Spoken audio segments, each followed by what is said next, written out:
Okay. If I'll give you guys a second. I think I see it. Ah,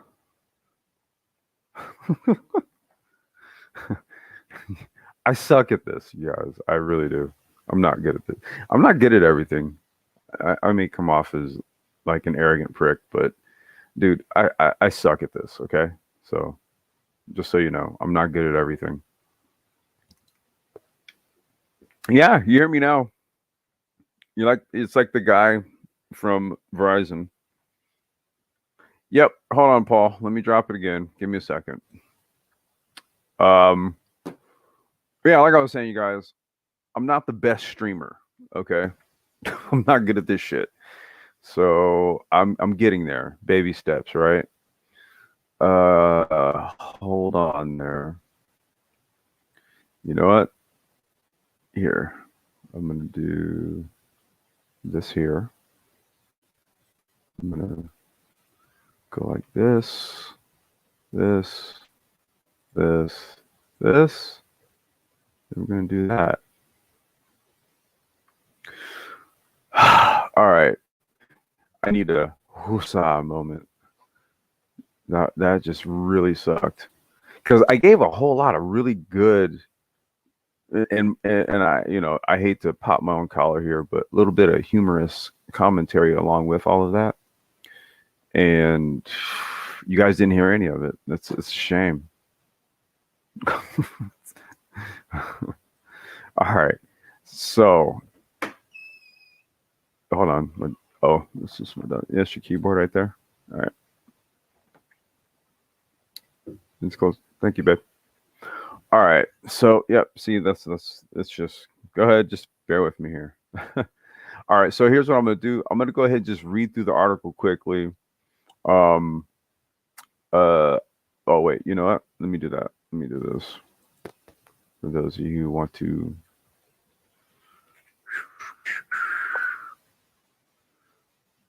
So this is just gonna really be me just reading the article here, and because I this is Paul had requested some coverage on Lucid.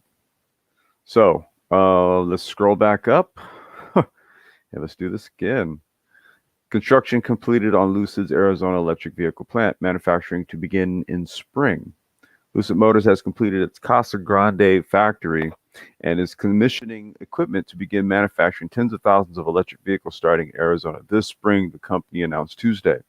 Top-end models of the luxury vehicles are touted as getting as much as 500 miles per charge with the capability of going 0 to 60 in 2.5 seconds. The Newark, California company refers to its Arizona facility as AMP1 for Advanced Manufacturing Plant and says it will be capable of producing 30,000 cars a year. Already, it has built 100 vehicles in California for a beta prototype test fleet and is now transitioning that manufacturing to Arizona.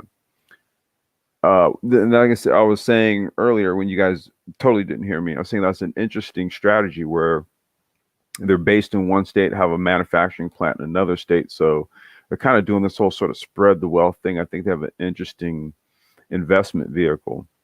So, and it kind of goes into more detail because there's an interesting partner that they have backing this venture here. Initially, these were fully built in the Newark facility. That's up in NorCal, Northern California. But that was transitioned recently to a production line at the Casa Grande factory, he said. The main line at Casa Grande will soon be spun up to start building these production representative cars, which will precede start of production for customer cars in the spring of 2021. So that's just in a couple months.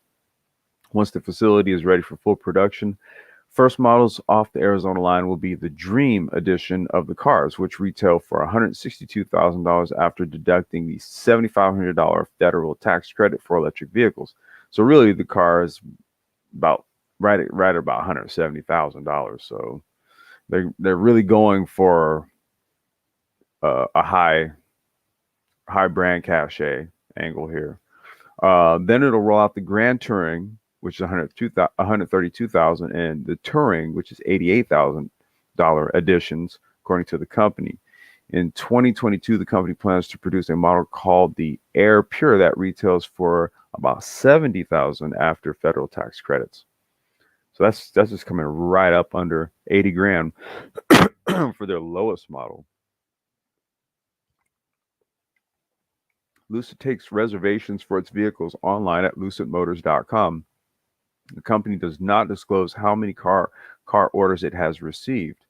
The factory was built with expansion in mind, and the company says it will expand and produce a Lucid SUV in 2023, which it is referring to as Project Gravity. Lucid said 4 expansion phases are planned at the factory through 2028, with the square footage growing from nearly 1 million square feet today to more than 5 million square feet and a final capacity of 400,000 cars per year. And I was commenting early on when I read the shit, and you guys totally didn't hear me. At the price point, that's a lot of cars. It's interesting. I mean, and like I said, I think really for investment purposes, you're going to solicit investment, a large scale investments anyway, when you show you just have a capacity to produce, right? So, um, that's not to say that they'll actually be cranking out that many cars. Hockeldinger said the first phase is only part of a $700 million investment and that Lucid employs about 750 people. Factory construction aided by who? Saudis. Governor Doug Ducey announced the factory in 2016 along with Sonora, Mexico Governor Claudia Pavlovich and Lucid executives. Parts for the vehicles were to be manufactured by suppliers in Sonora. So now you've got Mexico, because Sonora is just right over the border. Okay, there are already major parts producers for the automotive industry. So that's what I mean when you kind of break down and analyze how Lucid is going about establishing like their supply chain network and how they'll be able to make cars and elicit investment and stuff like that. It's very interesting because like if you were to take the other company like Tesla, for example, they're all just kind of headquartered in one place. Now they're just going to basically up and move to Texas, but it's all going to be in one place where they're kind of splitting all of this up. When the announcement was made, Arizona had recently lost a bid to locate the Tesla Gigafactory. It's in Nevada. It's in Reno, which went to Nevada. There you go. Thanks in large part to more than $1 billion in subsidies from the state. So basically, they just said, "Hey, yeah, just come here and do it. Don't pay us anything." But the Lucid project initially was delayed until the company announced a $1 billion investment in 2018 from Public Investment Fund of Saudi Arabia. So Saudi Arabia put $1 billion into this. That's who bankrolled this. That allowed the project to move forward, and it actually broke ground in December of 2019. We broke ground on a 590-acre Lucid AMP1 site in Casa Grande, Arizona on December 2nd, 2019. Slightly less than a year later, we have completed the first purpose-built EV factory in North America. Now, where Tesla was producing cars, that facility was retrofitted. This is purpose-built from the ground up. CEO and Chief Technology Officer Peter Rawlinson said in a press release, "The effort and agility demonstrated by this team is truly astounding." The company said it chose the Arizona location because of infrastructure talent, geographic location, and pre-existing automotive supply chain. That's what I mean. Arizona is actually strategically placed when you really think about it because it borders Mexico. Mexico is a big part supplier. A lot of those parts come over to the United States, to be used for, within the automotive supply chain for parts retailers, automotive stores, stuff like that. And they come right through Arizona, right? So this could be an interesting move for Arizona, right? Like they could pivot and turn around and be kind of like an EV tech hub, right? And where that you have that connection to Mexico and you have cross-border business being done, it's very strategic. At the groundbreaking, Lucid officials said the first phase of the project would cost $300 million, but that they plan to spend double that in the next decade expanding the plant. An analysis of the project presented to the Pinal County Board of Supervisors described the first phase as a $168 million investment in equipment and an $82 million property investment.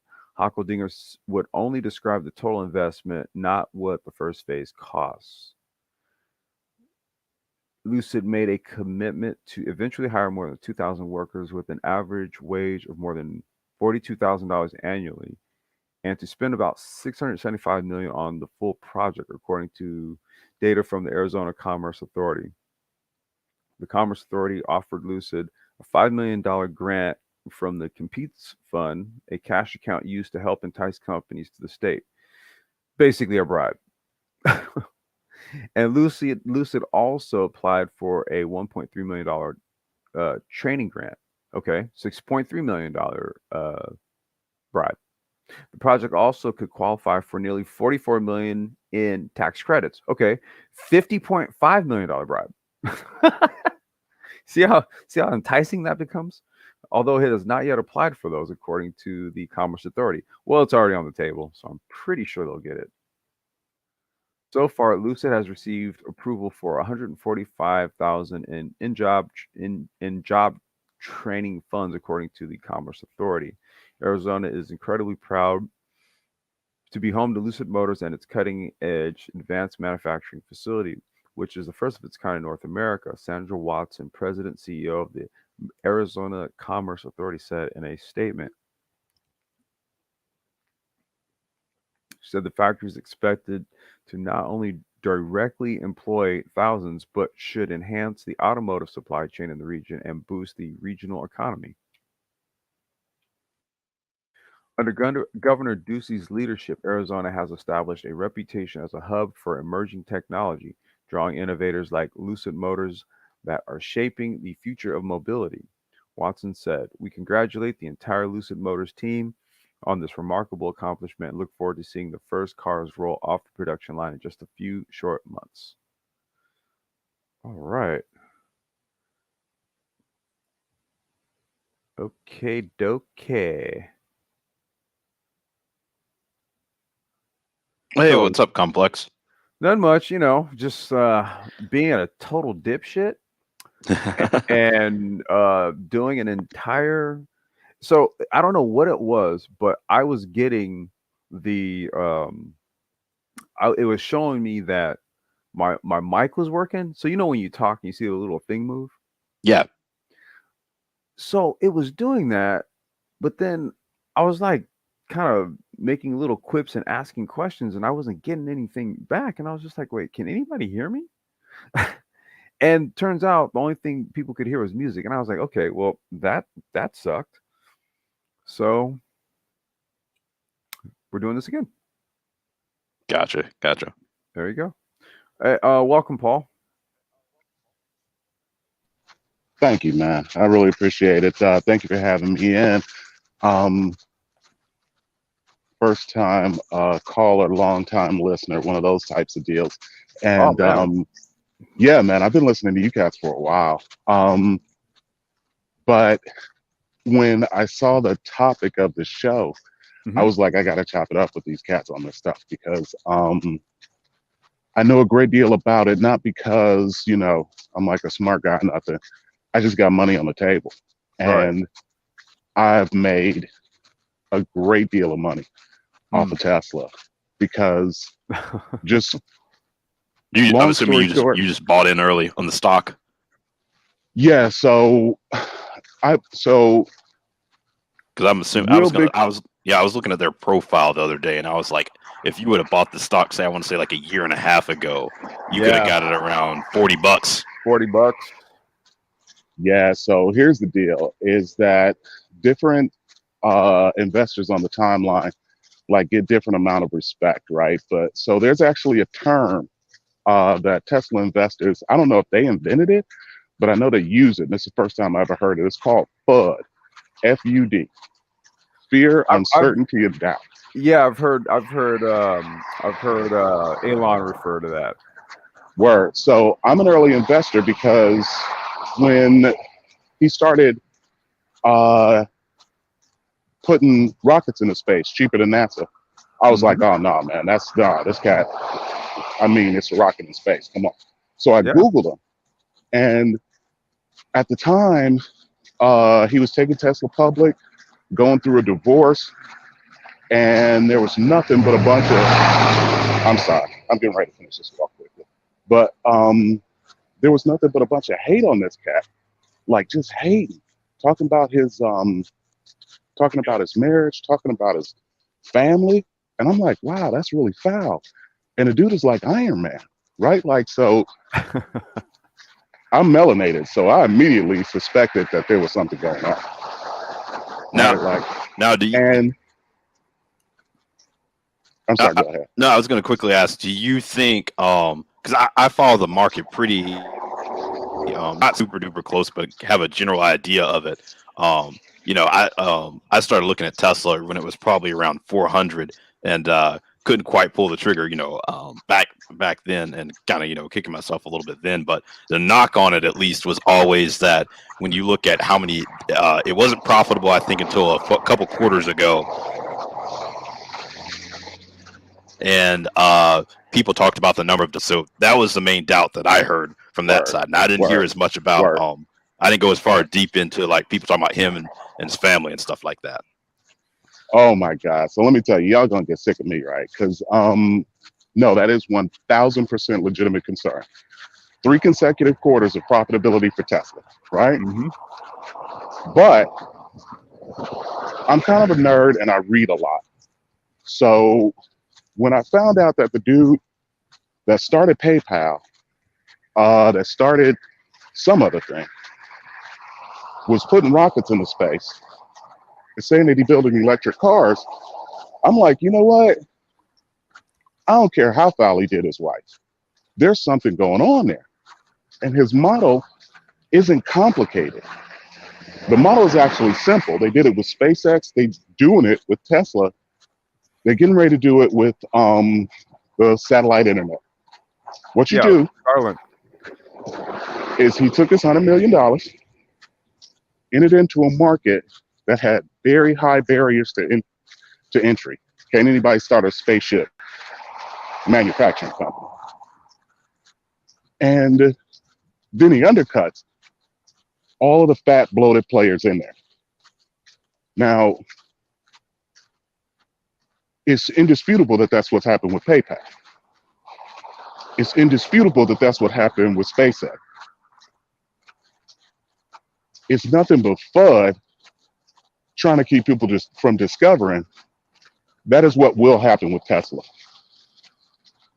Because like the Lucids, Rivian, they're all real. And mad respect. Well, Rivian, not so much. We don't know about Rivian's existence going forward because they had some fraud stuff going on there, right? And they did, and it was with Tesla and I tell you what it was. It's actually kind of funny. Rivian hired like 3 or 4 cats that used to work at Tesla, and had them bring over their hard drives with everything in them. Oh, okay. Yep. Yeah. Isn't Fisker another one too? Fisker's legitimate as well. Yeah, they're legit. They are. They're kind of like lost in a sea because you have Neo, you have Biden. Yeah, man. You have. There's so many players here. Okay, dog. Let me tell you something. Yeah. So, I will give you just the bottom line from the way that I see it. And again, I'm not trying to talk myself up, but I have made an ungodly amount on Tesla. And a lot of people have. People don't get it yet. Tesla's Amazon 2.0. They the next iteration of Amazon, only maybe 1,000 times bigger. And when they got entered into the S&P 500, they also got entered into the 100 index as well. You know, they displaced an oil company called Occidental. Yep. They are literally putting oil companies out the index, then out of business. I absolutely guarantee you. Because if he does the same thing that he's already done twice before, then expect probably, I don't know, within the next 2 years, a $25,000 electrified vehicle Yeah, that that's what I was gonna. requires That was my next question, was getting it to the masses, because what the lowest price point on a Tesla right now is around 36. 35. Well, I was, well, okay, well, what? Okay, part of this live stream was actually going to be about a project, right? That I actually started developing like about 5 years ago, but the aim was to come in way lower than that. Oh, really? And Okay. it's a road legal EV, and I was gonna like, because I was, and it's just something to put out there as more of like an, okay, so when you go, and I don't want to divulge, or I'm not divulge, I don't want to like deviate too way, because I still have this article I wanted to cover here on micro mobility, because that's the venue I'm in right now, and I was even gonna like kind of show some of the software and stuff, like what, you know, what's done with regards to that. But then there's like what I wanted to kind of like just sort of toss out here for conversation, okay, like an open EV project, right? And you know, I'll post the, you know, the link to the 3D CAD files for anyone who wants them. Or, you know, I have them on our Google Drive. I'll just, you know, I'll share the link on those. But see, through like maybe like a crowdsource mechanism, right? You know, through a different mechanisms, the 3D printing, you know, like off shelf parts. Like this is some stuff that can actually, even to bring the cost even down lower, right? To sort of decentralize the, you know, not only this the supply chain, but you know, the resource capital, right? Where it gets spread out across like all partners or what have you. I think the cost can come down a lot, honestly. So yeah, that's what I was pointing out, Complex, when I sent you that article on local that's why I wanted to do, and I'm glad you came through. This is why I wanted to do that, because was essentially, I studied for one of my classes. No, I was going to say that whole thing the founder was talking about is he was trying to focus on he's cutting out. Essentially, the thing that they really threw at us to think about was, hey, what do you do with this company? Which to me, it seemed like it was more in the hobbyist space. And I thought, hey, either he's going to end up being like a Tesla, trying to basically be a disruptor in the market, or you go and partner with one of the bigger you know, car companies right now and sort of try to be like an independent entity, sort of strategic partnership, and try to disrupt that way if you don't think you have the tools and resources to just disrupt on your own. Yeah, you know, or you kind of take a page out of the open source route. Yeah. Right. Yeah. You know what I mean? You take a page out of the open source route, then what you do is you bring the cost down a whole lot to make things. You know what I mean? Like just being able to run like a Linux distro on like a phone, i.e. Android, right? Or a Linux distro on a computer, let's just say, means that you've eliminated the cost of needing to actually purchase software for that, right? So now you're literally just dealing with hardware at this point, and then you have an open source software. Well, in this case, do you want me to read this article, or do you want to just kind of talk EV shit? No, you can go ahead. I don't want to take it too off, because this is it's only 2 articles, right? Yeah, I think it's only like 2 articles, and then I was going to share. I was going to share some something that kind of goes along with this, and then I was going to we were going to maybe kind of have a little chat and like brainstorm. You know what? Before you do, yeah.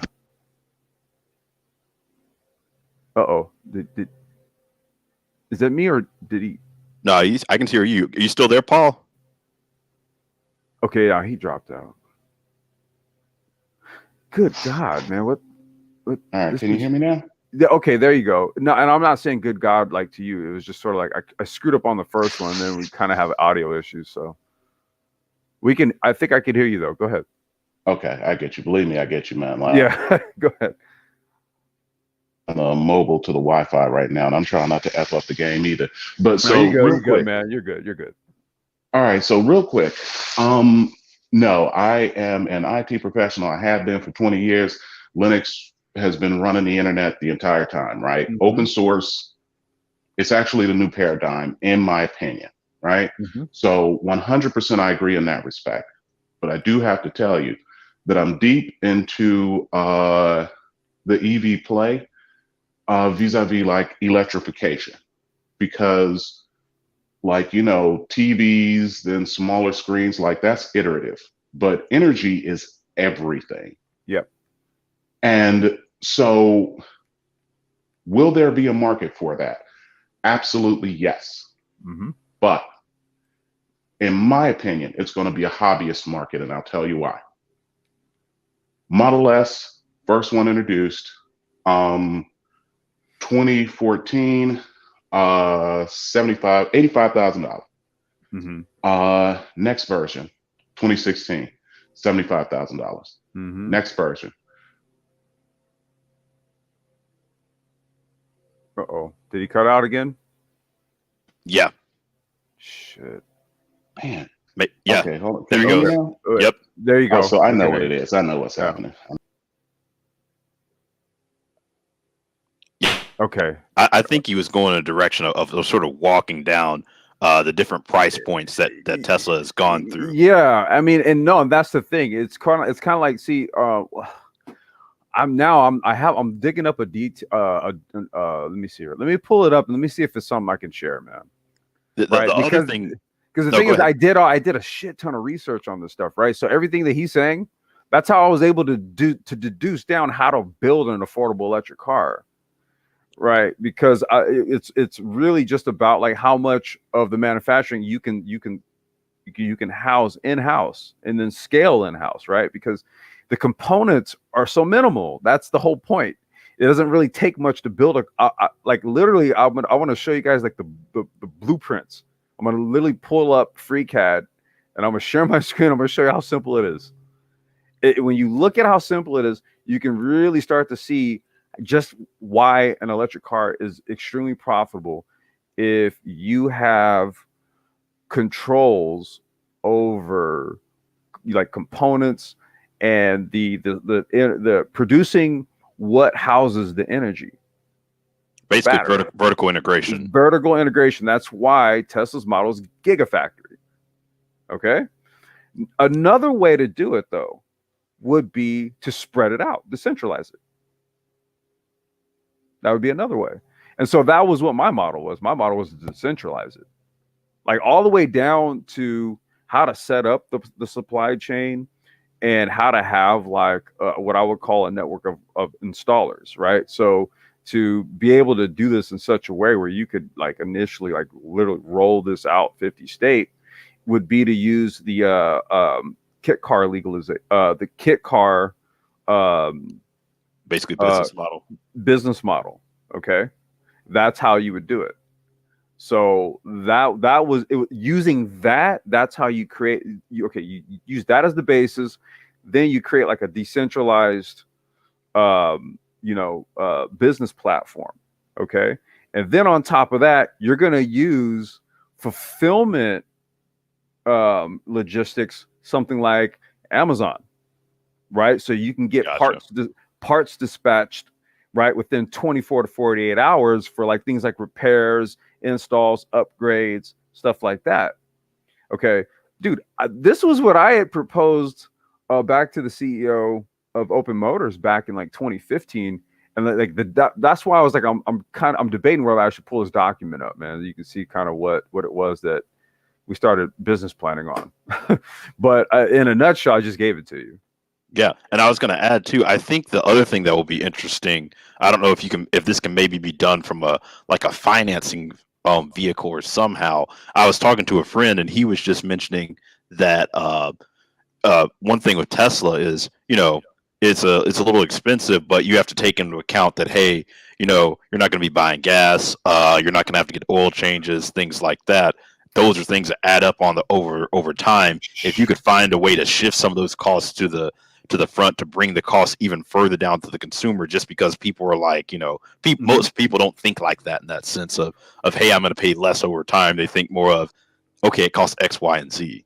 Yeah. Now, and wait, and pardon, oh, shit, dude. Like, Paul, you're right. It is one of those days. I don't know if you guys can hear, man. Gardner's like right out in the front. Shit.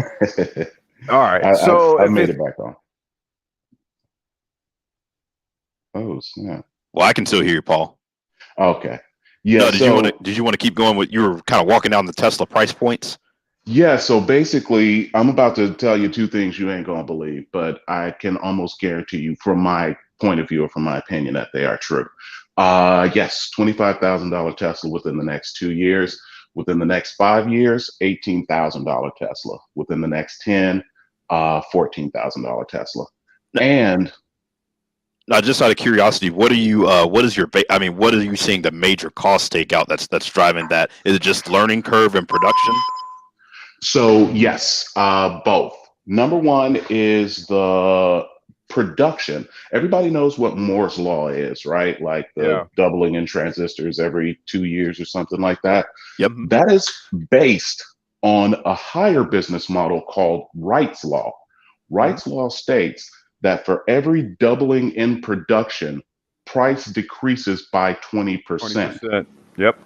So what's happening right now is Elon Musk is building the 4 biggest factories on the face of the earth that will produce based on the premise that there's going to be that it's going to hit that when it hits that point that you're talking about, he will be the biggest fish in the ocean. It kind of already has, but it's one of those deals where it's literally he's right behind Bezos.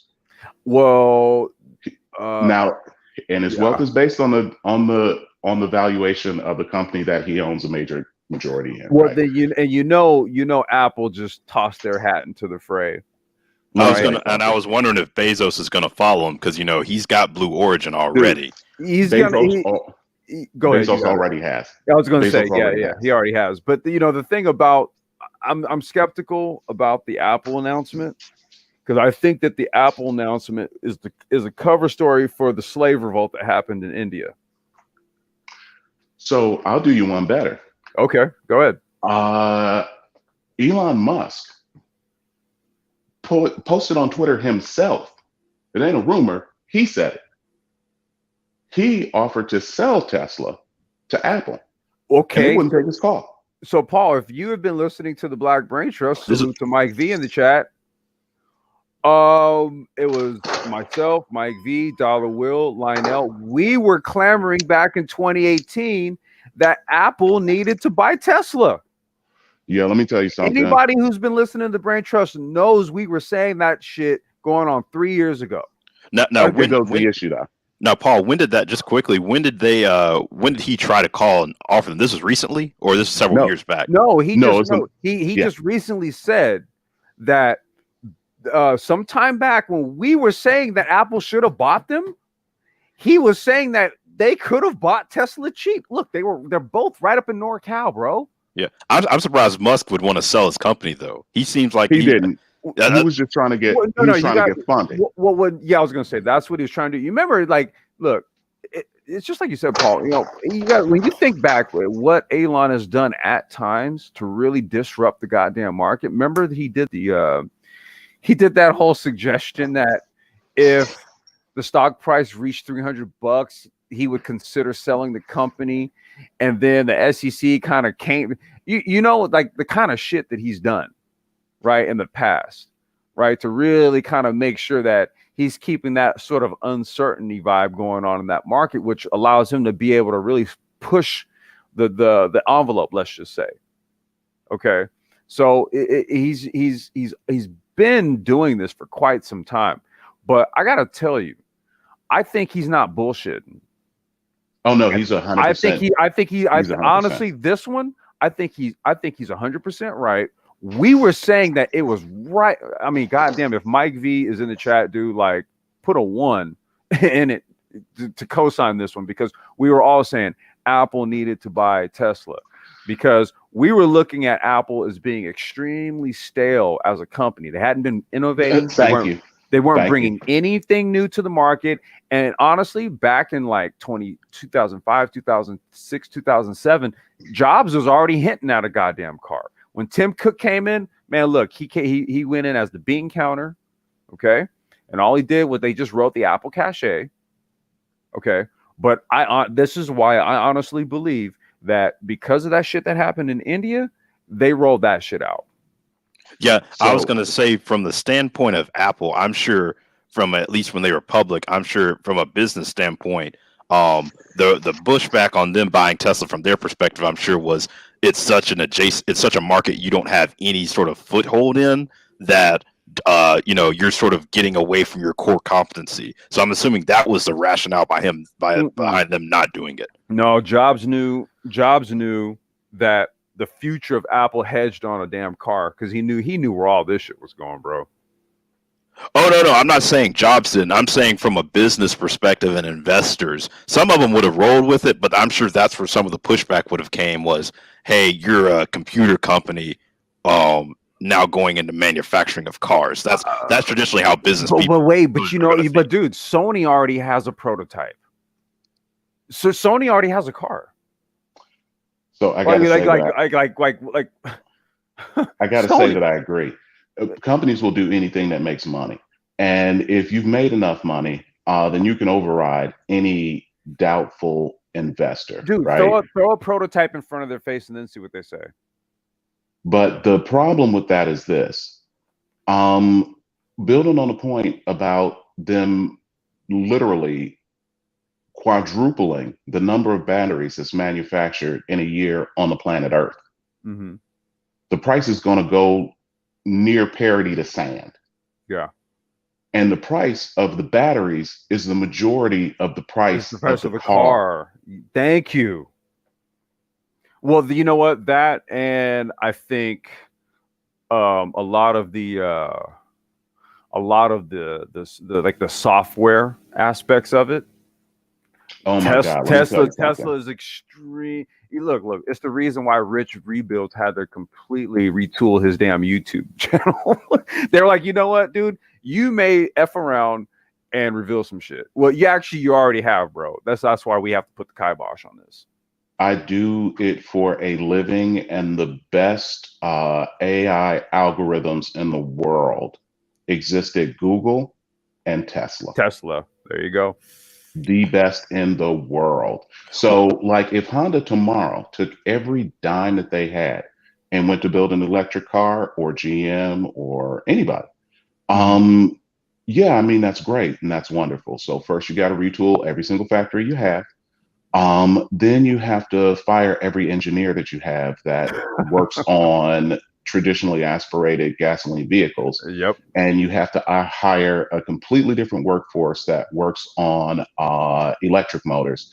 And then what you have to do is you have to build an AI team better than Google and Tesla. Oh my God. That's why if you make EVs, which you really are, is you're a tech company. You're not a car manufacturer. You're a tech company. You're a tech company that makes cars. That's what you are. I was going to quickly ask, what does their international Profile look like? Where did they build? Where did they build in China? That huge deal. I'm talking more about sales, like international car sales. No, check this out. This is gonna blow your mind. I swear to God, right hand of God. I just came back from Taiwan, right? Mm-hmm. And so I'm relocating to Taiwan very shortly, as a matter of fact. One of the reasons that was holding me back is because, man, I wanted to get a Tesla so bad. But you know how many Tesla dealerships there are in Taiwan? Oh, they have dealerships. 2. There's 20. 20. Okay. Oh, so he's using the dealership model over there. No. And when I say dealership, it's their dealership are like Apple stores.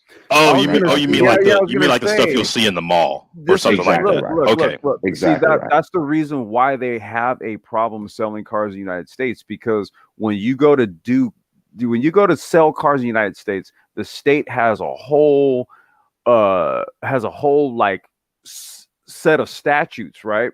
For It's car illegal. for car dealerships, right? Yep. They don't look at themselves as a car dealer.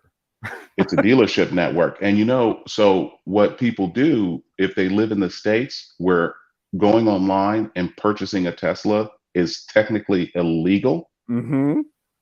what they do is just use a VPN and then go to whatever state they set up their VPN for and pick up their Tesla. And they go pick it up. So I was going to say, what's the difference? Or I was going to say, can't you just, you can go in the store as well, but isn't Carvana based online? Carvana? Yeah, Carvana. Yeah.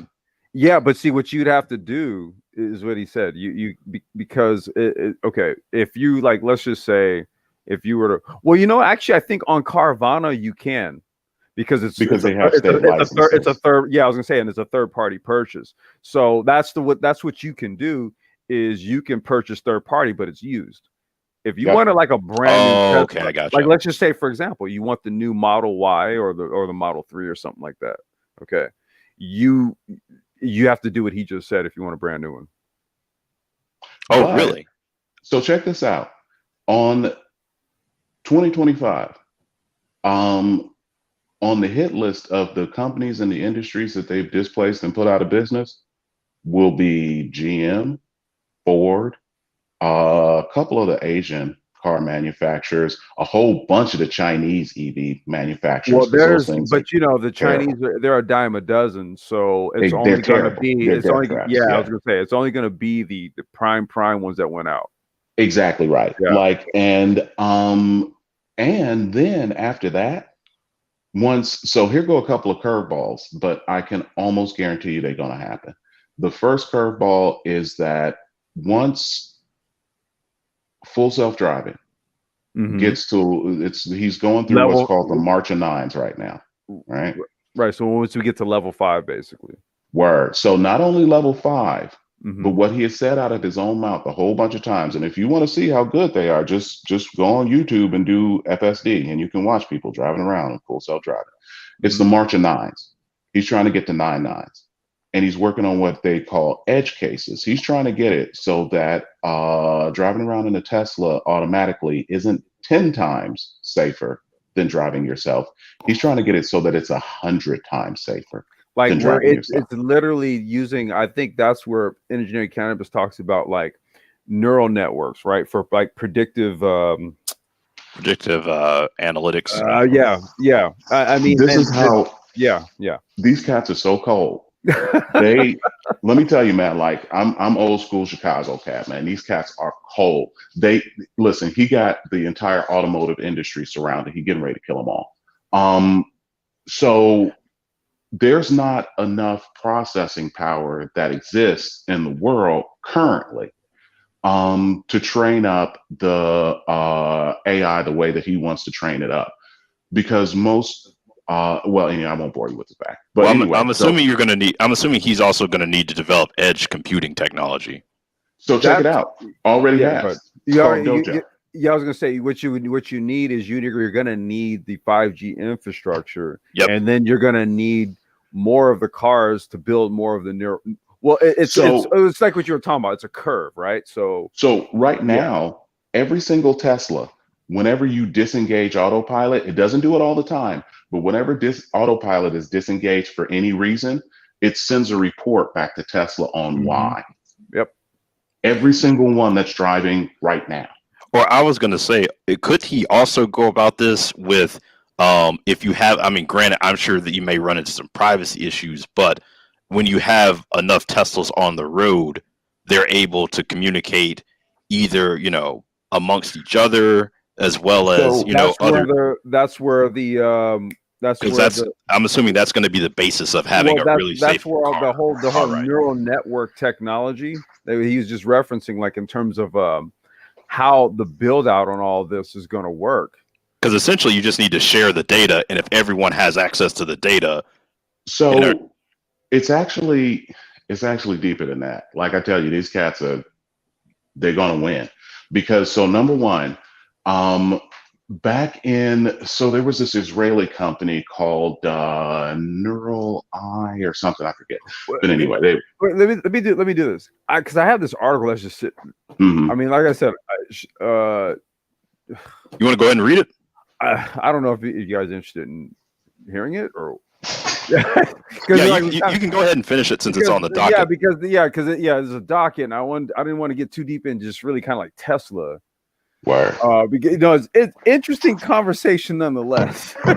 but then that becomes just we'll go down that slippery slope, and I wanted to kind of stop before we did. Okay, there's a K. Okay, I see a K as the avatar, but I see J. Okay, a minute. Hello? Hey, what's up? Yeah, sorry about that. Yeah, hold on one second. Give me just a second. Give me just a second.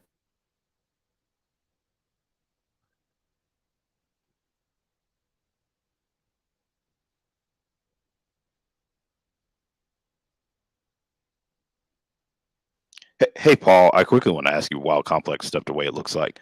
Mhm.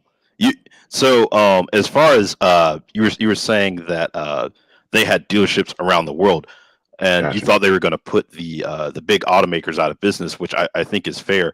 Are you thinking they're going to come out with like an SUV or something like that? Because that seems to be where Ford and GM are now making their play, is essentially high end, luxury cars, in the sense of, hey, GM's really going to focus on like Suburbans, Tahoes, and Let me tell you Ford something. on high end trucks.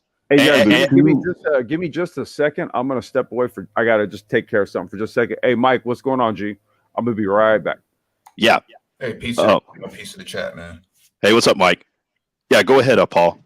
So yeah, man, and that's one of the reasons that I put GM and Ford and American companies on a hit list, right? Because I won't bore you with the numbers, but yes, they make most of their money from SUVs and large form vehicles that cost over $65,000. Yep.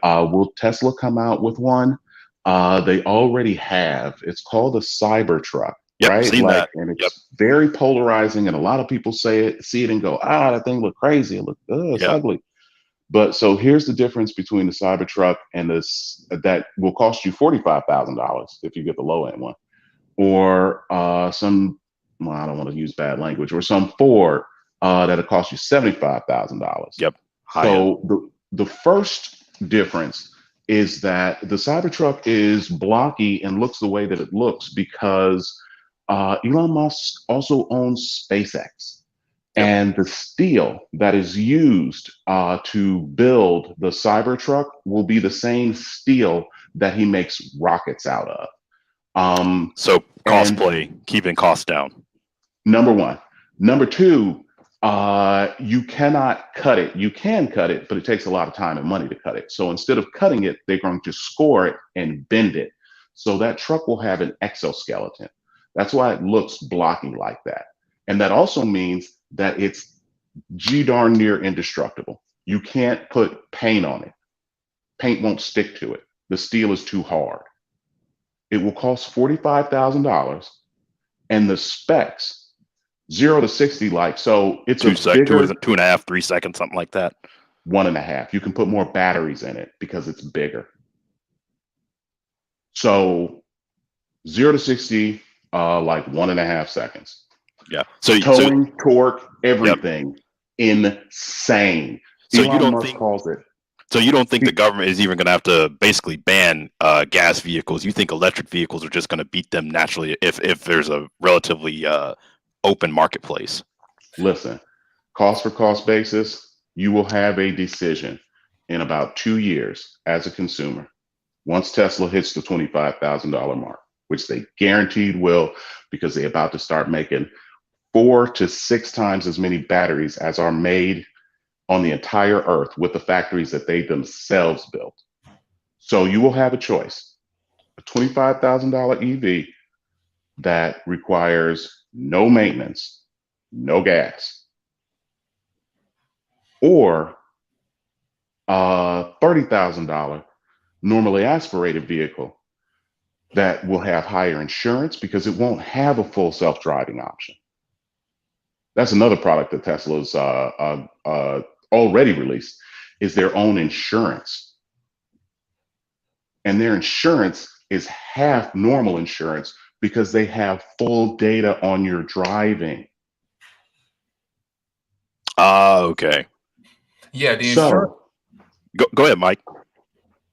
Hey, I was just going to say, yeah, the insurance companies are already rebuilding their technology stacks to collect a lot of data from drivers based on their based on their phone, so they can determine how fast you're going, how slow you're going, you know, how many places you go to and per day, and so on and so forth, so that they can then make an adjustment to electric vehicles because they don't have that data as of yet, and so they need that data in order to adjust for you know, the abundance of naturally aspirated vehicles and gas-based vehicles and internal combustion vehicles that are going to come off the road in the next 10 years. So I know California said that 2030 they're going to basically be over and done with gas-based vehicles being sold brand new. I know the gone. yeah, I know the recent DOT event that I attended in maybe it was 2019, early 2019. They were talking about 2045 is the go date for the majority of blue states of getting rid of internally combusted vehicles off the road. Oh, okay. So California's shooting to not have them brand new ones sold by 2030, and then having all blue states are shooting to have them off the road by 2045. Yeah, Africa is talking about 2060. But let me interject real quick because this is a super important point. Yep. If it was just because of legislation, then those dates would be legitimate, but I'm sorry, they are not. Look up this cat named Tony Seba.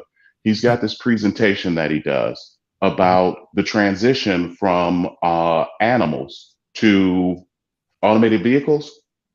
In 1900, he's got a picture of New York full of horses. 1910, he's got a picture, New York, full of Model Ts. It's going to be more, it's going to be cheaper.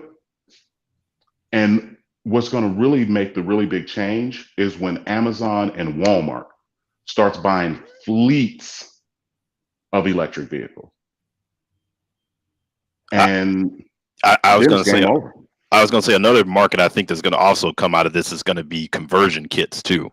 If you can find a way to make conversion kits for traditional gas, because you know there are going to be cars that people are going to want to keep for, you know, collectors reasons to keep them street legal. There's a company that does that right now, Hyliion, for trucks. There's a number that do, but powertrain conversion kits. Yeah. When you, so like, again, I've been making money on this. Like, I'm not trying to humble brag. I'm just trying to really say that, like, so I've read a lot about it. And so the way that the math actually works is that once Tesla starts selling $25,000 vehicles and $20,000 vehicles and $15,000 vehicles, it will cost you more money. If your uncle gives you a free car, it will cost you more money to maintain that car than it will for you to either A, buy a new electrified vehicle, or B, just subscribe to some ride hailing network that solely uses automated vehicles. You will literally be able to do like a subscription for like, I don't know, like $150 a month. Now the other thing I was going to quickly ask on Tesla too is as far as antitrust goes, I'm assuming they're going to push for other companies to be involved in automotive manufacturing from a legislation standpoint. So do you see like a Ford or GM adapting, or is it going to be one of these other like a Rivian or a Fisker or these other companies we're talking about competing with Tesla? So here's the deal. Number one, it's going to be a bunch in China, unfortunately, because the American car companies, their heads are firmly up their ass. They want it to be 1960 again, and it will not be. But what's going to happen with like the Fords and the GMs? They're going to spin off a division of Ford, like Ford Electric, and then Ford's going to go to hell out of business. Because they're starting with the Mach-E, the Mustang. That's why they went with the Mustang brand to transition to the exactly right. platform. You could say the same for GM with like when I saw the Hummer EV come out, which I mean, 110,000. Well, they had to do that because they were going to bet on Rivian, but that obviously didn't happen. So all of a sudden, it was a Hummer. And unfortunately, that Hummer Man, that Hummer is a damn CGI truck. It don't exist. It doesn't exist. They can't come up with one. Tesla is doubling the number of cars that they manufacture every 2 years since they've existed. GM can't build one. They done. They done. They don't, dude. The problem. Okay, you know what? Should I read this article or what? Read the article, man. Read the article. Yeah, go ahead. We were just chopping it up while you were away. Oh, okay. All right. Let's see here. Let me pull it up. All right. Small is beautiful. Making micromobility work for citizen cities and service providers. So, we're gonna go through this article, and then I'm gonna show you what I use. I'm gonna show you what I use.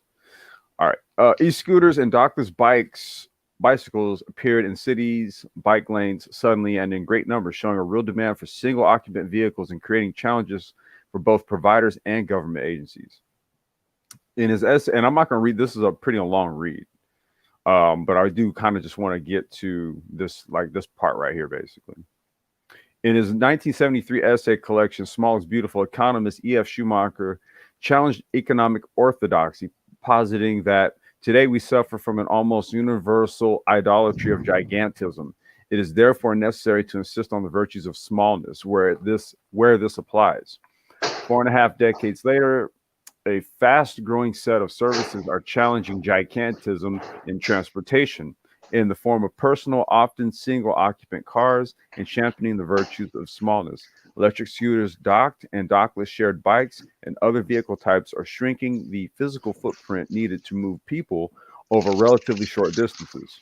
Collectively dubbed micromobility or microtransport, these services have clearly resonated with customers, as evidenced by their rapid adoption over just the last several months. Now, this is Deloitte, but this is from 2019.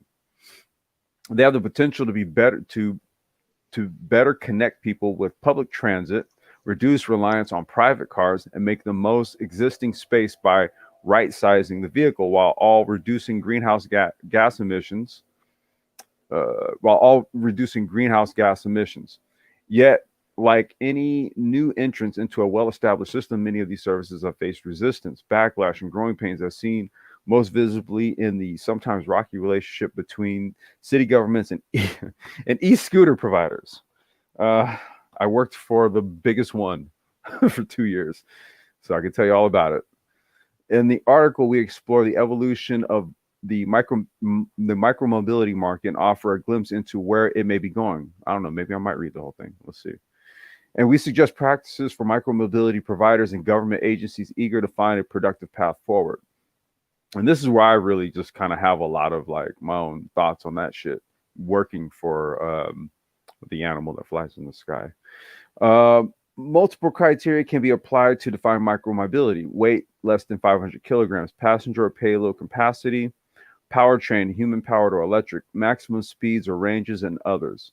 Possibly the most fruitful way to think about what micromobility is and can be is in relation to existing infrastructure.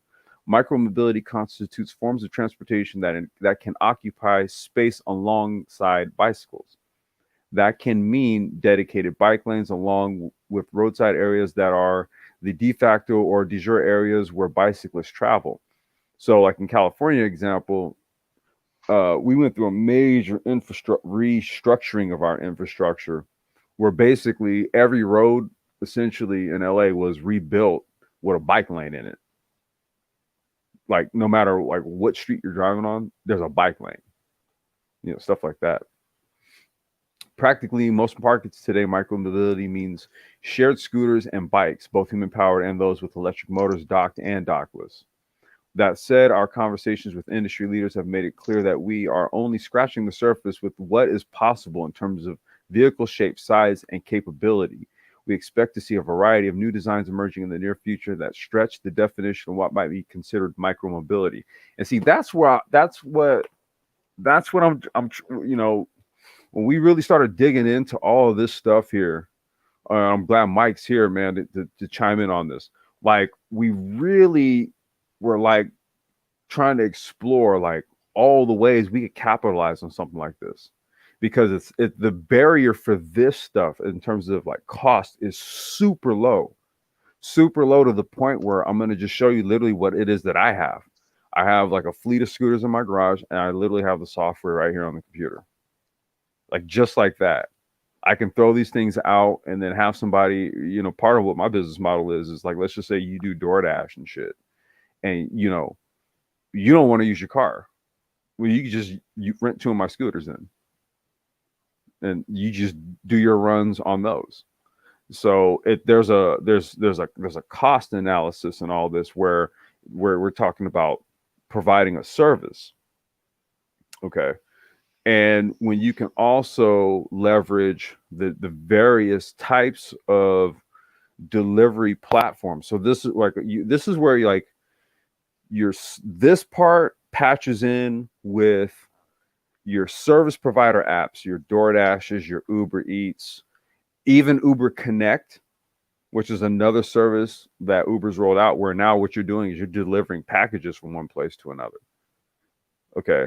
Instacart, right? Delivering groceries and stuff like that. So there's a whole sort of niche area in this that hasn't even been truly like actualized yet. That's how new all this shit is. That's why I'm like, well, look, if we can kind of explore how easy or the different ways we can get into this, and then on top of that, even look at things like we were just talking about before, like making and manufacturing electric cars. Okay, well, what if we explore the idea of doing it in a decentralized way, again, using pre-existing platforms? All of this shit is possible and feasible. Like all of it. And everybody else is like leveraging this shit to create like the next level business models. And like, I'm like, dude, we got to get on the ball, But when I was in Rwanda, they were actually working on something very similar out there. In fact, they're a little bit ahead of the curve. Oh, really? Yeah, a lot of their the streets have the pylons and separation for bikes, and the LEDs in the ground, so they're blinking at night and stuff like that. So you have clear separation between the pedestrian riders, the micromobility section, and then you have the commercial vehicle section. So where cars travel on the road. So kind of separation of lanes, and you can kind of get around the whole entire city just on the micromobility vehicle. On that other lane. Yeah, the only problem is they don't have an abundance of micromobility vehicles. Just a bunch of motorcycles, 125, 150, 250 at best, and that's all their stuff is going to be like, usually I see them, they're always riding around like those 125 and like 125, 110 and 90 cc, like like the small, like the little moped type bikes. They don't really do the high cc bikes. Yeah, because they don't allow that in the country, so they don't have like high boosters or anything. No 1000 cc bikes, but they have an Uber-like service for bikes over there. I think we covered it a couple of years ago. A while ago, yeah. A couple of years ago, we covered it on here that you can ride hail off of a motorcycle, and you can determine based on the accelerometer on your phone on how good the trip was, right? So if you're flopping all over the place, it's probably not a good trip. You give them 1 star or thumbs down, right? But that's actually a moneymaker over there. And then add into that those tuk-tuks. Oh, you know what? We got to cover that. You sent me the article, the electric tuk-tuks that they're starting to roll out over there. Yeah, in Thailand, they actually, I'm not sure who the group was, and we covered it on here before, but they actually use AI. They converted to an electric version and use AI to actually navigate or allow the tuk-tuk to navigate autonomously. So a lot of things are happening in terms of the micromobility sector. That's why you talked about it. We talk about it a lot on here. There's a lot of opportunity in that market come 2021, 2022, because everyone's coming back off of COVID. Yep. How are they gonna come back into the civilian life? I gotta tell you, Mike, dude, this is why we're that 24/7 live stream is playing, dude. There's just too much. let me watch my mouth. Too much stuff that you know what I mean, where we modeled it out in terms of scenarios, and then when we look at where we're at today, we're looking at, you're not going to see the return to the type of commercial businesses that we saw prior to COVID, right? We'll see some businesses open up as, you know, the vaccines roll out and all that, but the landscape has changed, right? And there's going to be more of a reliance on the transportation of goods and services. And the more efficient you can start doing, like even sort of a smaller intermediary movements of goods and services, I mean, that becomes an explosive sector in and of itself. Well, Paul Kagame said himself earlier in it was actually 2019. I think we covered it before. Paul Kagame says he wants to get rid of all the gas-based motorcycles, I think by 2024 or 2022 or something like that. I can't remember. It's in one of the live streams we covered before. And so he is, the research that they found, I'm not sure what the group was, maybe it was Google or somebody that helped them figure it out. But what they found is that the exhaust fumes from those old bikes are contributing to a lot of the pollution that people are inhaling in the city. And so they came to the conclusion that those old bikes need to be removed off the road because they don't actually go through any inspection at all. Unlike here, you have to inspect your vehicle once a year. They don't do that over there, right? You if it works, it works. Yeah, I was gonna say, like, you get the bike, and then that's you just got it. Yeah, I was gonna say, Mike, you even have states. Not even every state does emissions. There are states in the South that don't do emissions. Yeah, I see them. Yeah. Oh yeah. New Hampshire is one of them too. Yeah, Georgia. When I moved to Georgia and to Atlanta, I had to do it, but Alabama, you didn't have to do emissions. You have to do emissions every other year here in California. Here it's every year. Yeah, it was every year. You got to do it every year there? Yeah. Wow. I thought California was crazy with it. The way I see this micromobility model working is not so much from a rent perspective, like Broke Genius is saying in the chat. I think you're going to have to, deliver these things like old Netflix DVDs. When you say deliver, wait, what do you mean by that? Meaning that if you measure the income of a person in a certain zip code in a certain area, it's almost subsidized by the government, because government subsidizes train and bus passes here anyways. Yeah, so just give them one essentially. Right, so that becomes a part of the progressive platform that says, hey, you're a kid going to school and you live in this low income area.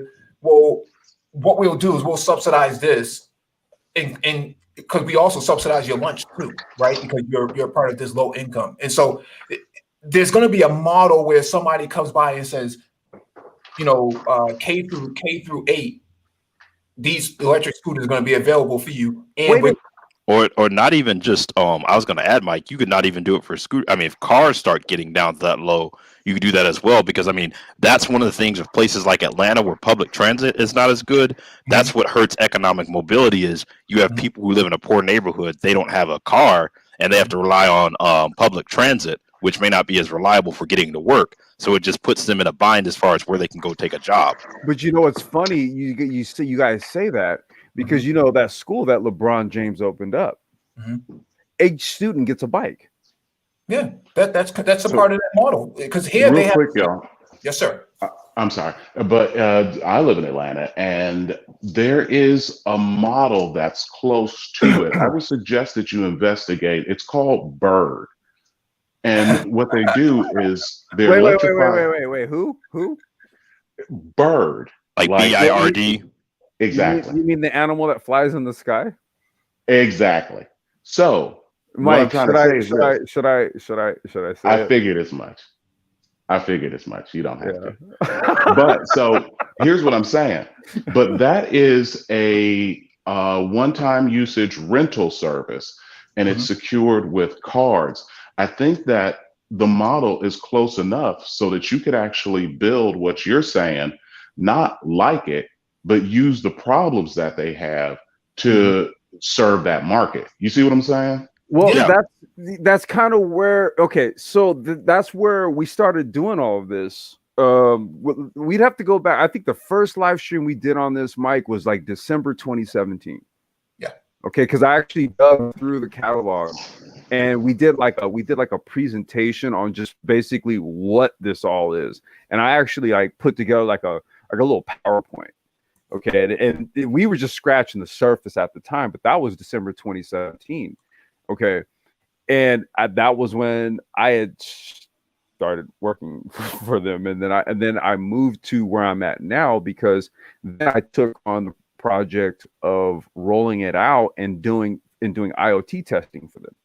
Okay, so I had this whole city. It was me and one other person, and we literally ran the whole city.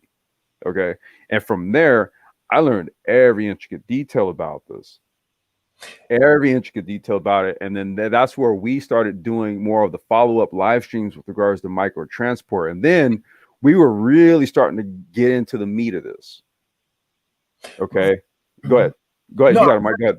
No, I was just going to say that it has to be volumetric in order for it to be profitable, and so you have all of these potential customers, but they don't have access to it. And so the way you create the access is to shove it in their hands, and basically like a no different than a previous DVD would have been delivered to you through Netflix, where you just order it through your app, right? Mm-hmm. So I'm saying there's going to be a lot more opportunity that's going to come from that. So not just, we may be going back to the paperboy route where 5 in the morning, kids get up and go deliver them newspapers. Well, 5 in the morning they're on their way to school. 6 in the morning they're on their way to school on an e-scooter and making collecting rewards on their way, because they're they're accruing so much mileage and mileage points. Yeah, like points. Yeah.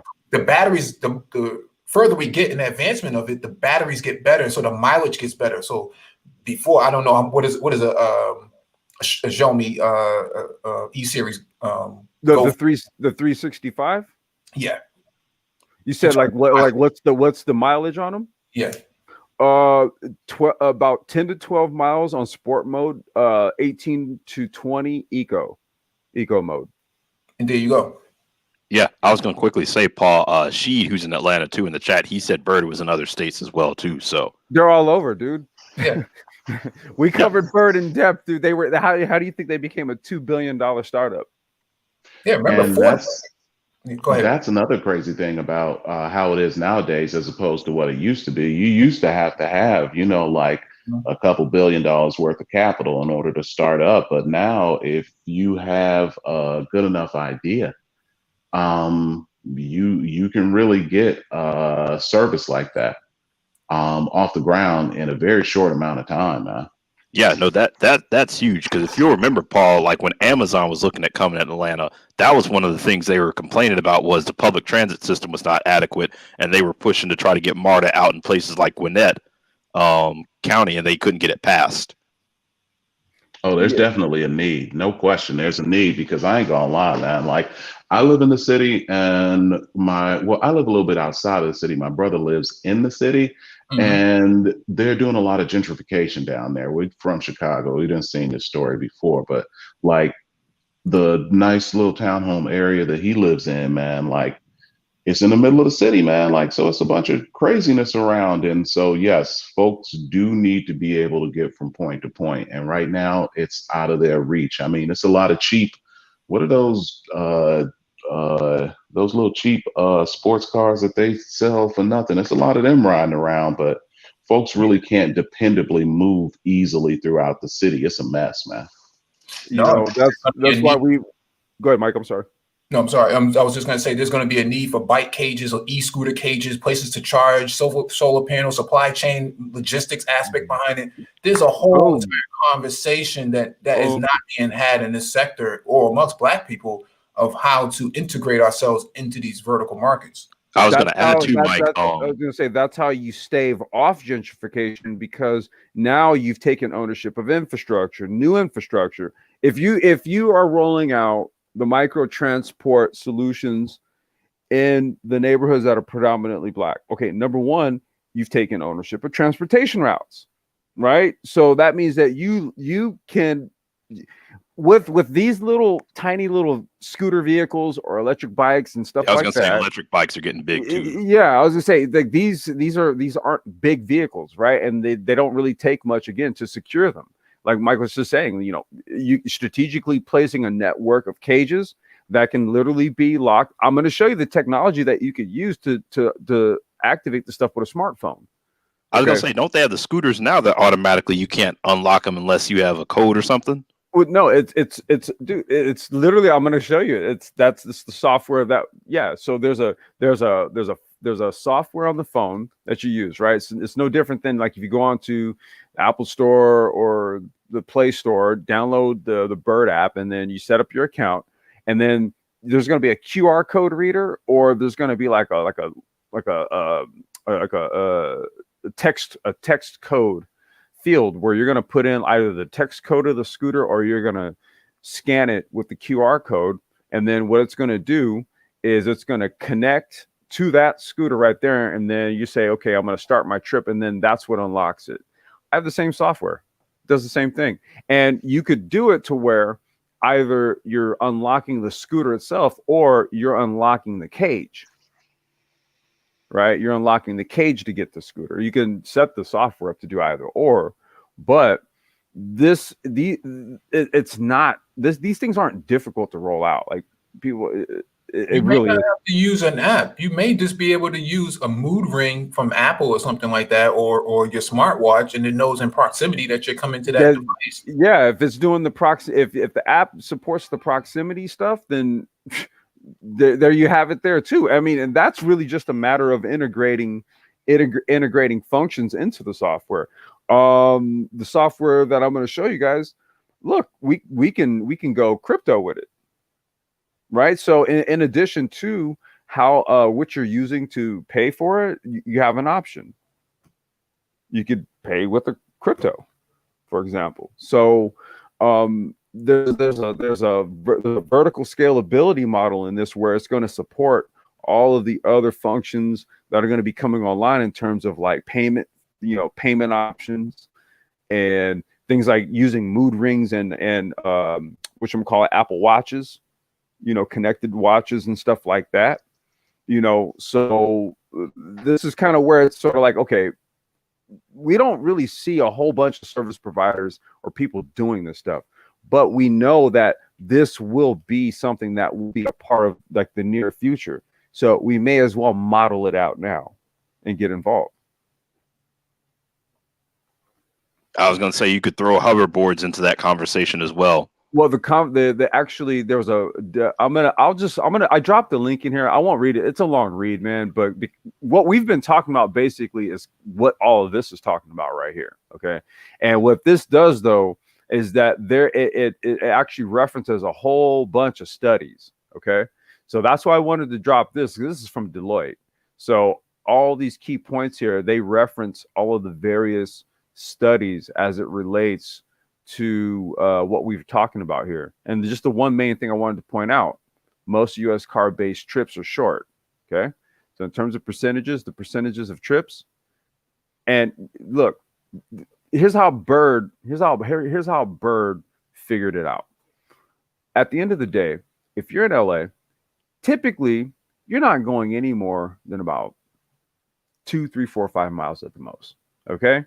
But it's always going to take you 10 minutes plus to get there, right? You hop on a scooter, man, it costs you way less, even if you were reserving an Uber.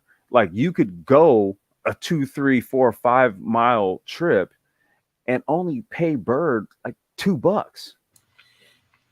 Yeah, yep. And that's if you decide you want to keep renting versus buying.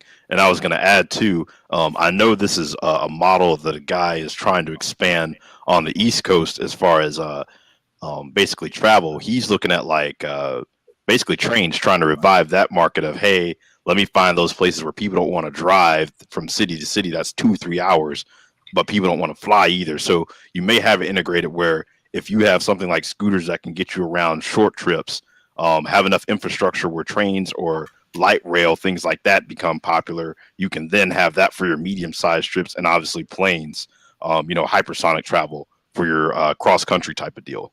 Well, MOT actually talked about this the other day that the city of Denver actually paid for their light rail system by the tax dollars they collected in revenue from cannabis sales. Huh. Yeah. Imagine that. But you have people who say, well, you know, I don't smoke weed, so therefore that doesn't apply to me. All right. Okay. All Okay. right.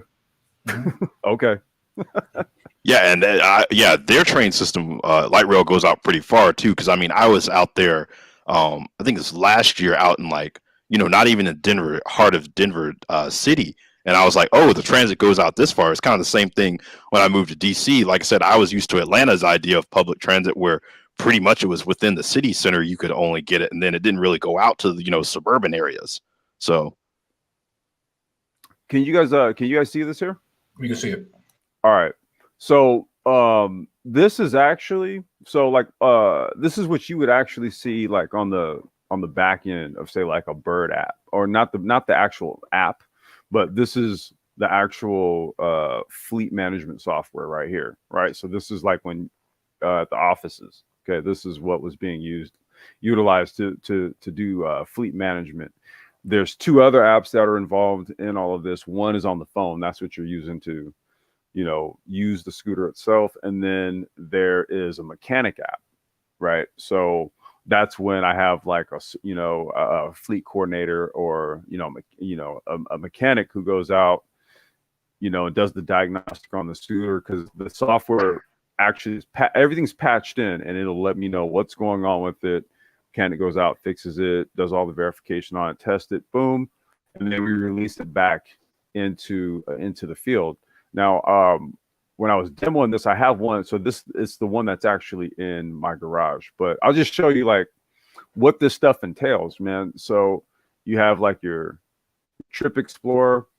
So this will tell you, it'll tell you all of like the various trips that your fleets have done.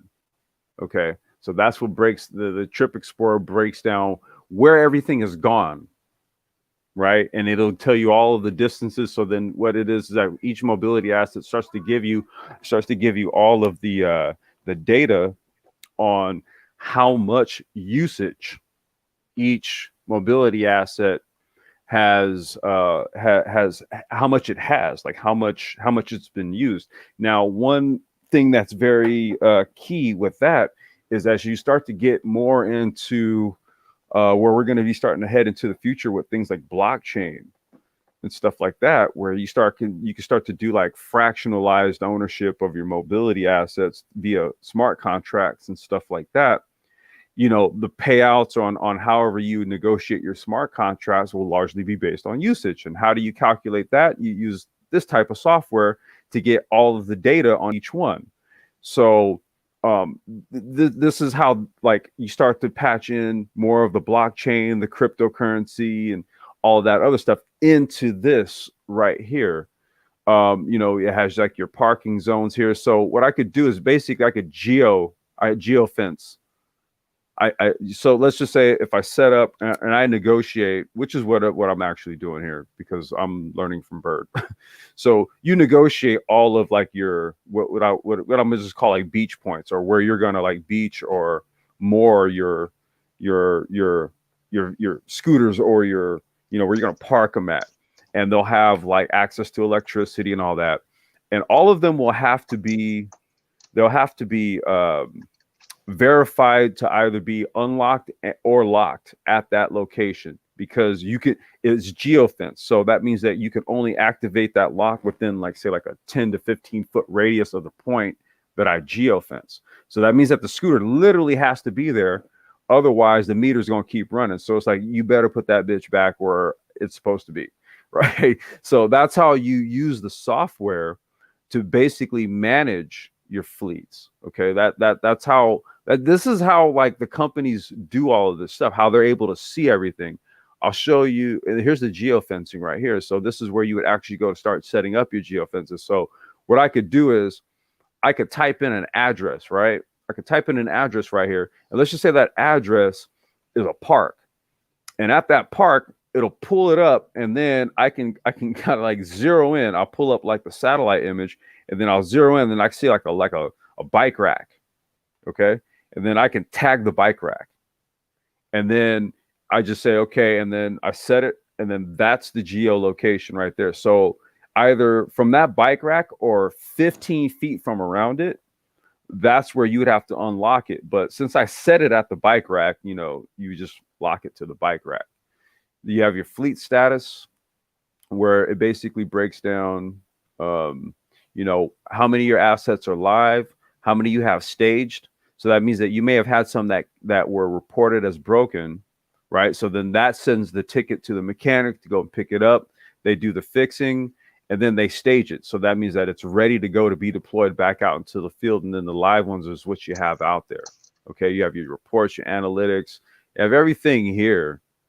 And like, this is right. So let me see here. Let me ride locator. So I pull up the locator, and you'll notice, wait a minute. Wait. Hold on a second here. So let me do it over here. So you'll notice right there, you see an actual scooter on this network. That's mine. It's parked in my garage, right? So kick scooter, and it's named Venice, and then you view the ride, and this is it right here. It's a Xiaomi M365, and right. So this is like a demo fleet, right? But this is everything this is it right here. This is basically it. This is not much to it, really. It's just a matter of utilization. It's what you can do with it. The actual hardware, software is no different than like if you buy like a damn computer. It's a matter of what you're going to do with that computer. So I was going to ask you, Complex. This is you said this is what you would use for your company, essentially. No, this is what I use. This is it right here. Yep. This is what our company uses. Lattice is my software partner. Okay, and, so did you just? That was what I was going to ask. And then we used the Xiaomi and Segway e-scooters. So for the software, did you just go and basically did you just go and find this company and say, hey, this is my company, I want to partner with you, or did you help develop the software as well? Or well, what we did was we back in 2017 we acquired so there was a company called Ellipse. Okay, they made like this. They made like basically a Bluetooth lock that you could connect with your phone, right? But this wasn't for like commercial stuff. This is just like a cool little, like, you know, it had like a solar panel on it, and so it keeps the battery charged. And then you have like the app on your phone, and then your phone just activates the lock on your bike. Okay, and that's all it was. And then this software company bought Ellipse, right? But this goes back to when I had my shop and I was carrying Ellipse locks.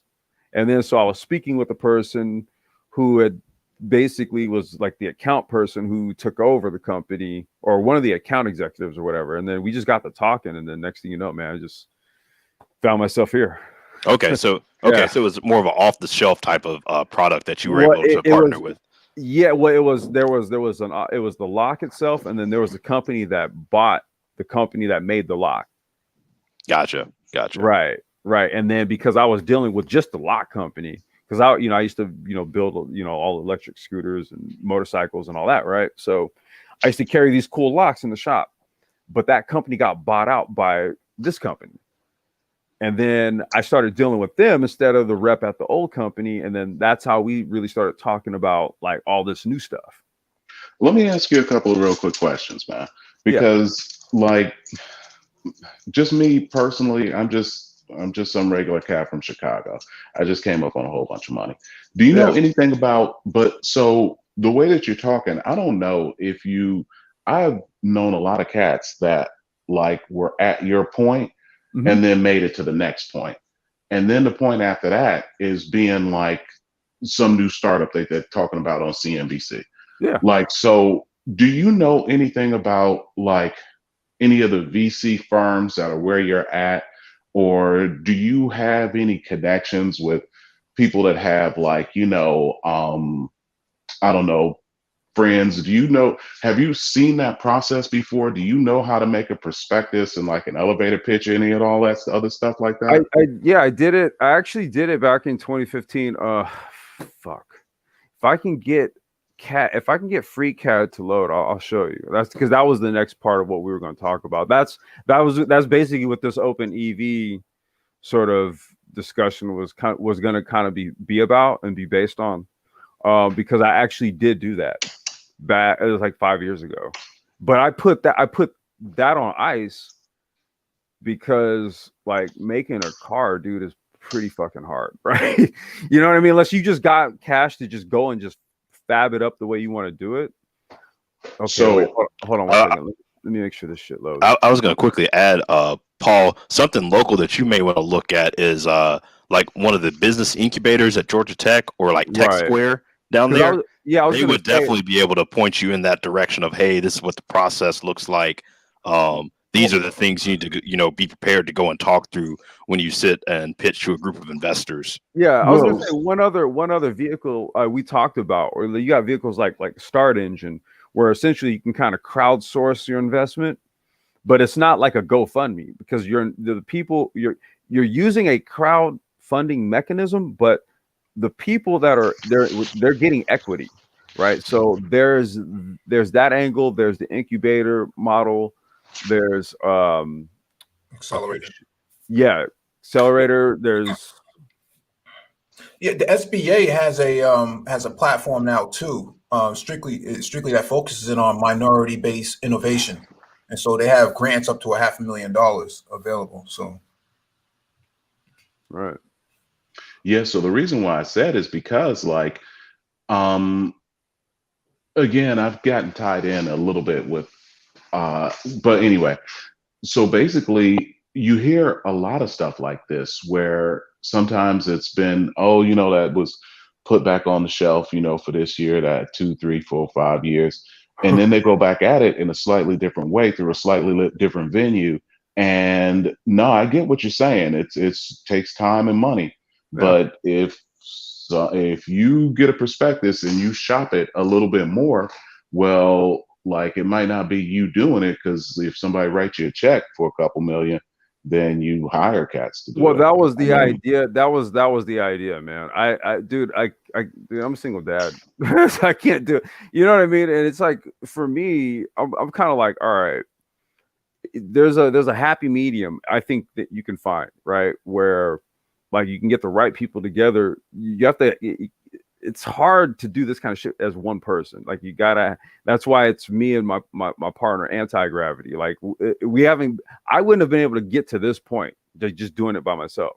Okay. So like when he and I linked up, there's two minds to bounce ideas back and forth off of, right?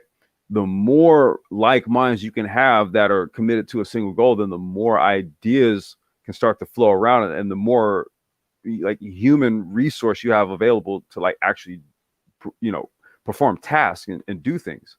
So that's kind of like where sort of like taking maybe like a decentralization approach, or, you know, experiment with you know, with these types of things. Like I said, when I pitched this, because that's kind of what I have, is it was a bit of a prospectus a little bit that I actually pitched it to the Open Motors CEO, and that was what got his interest.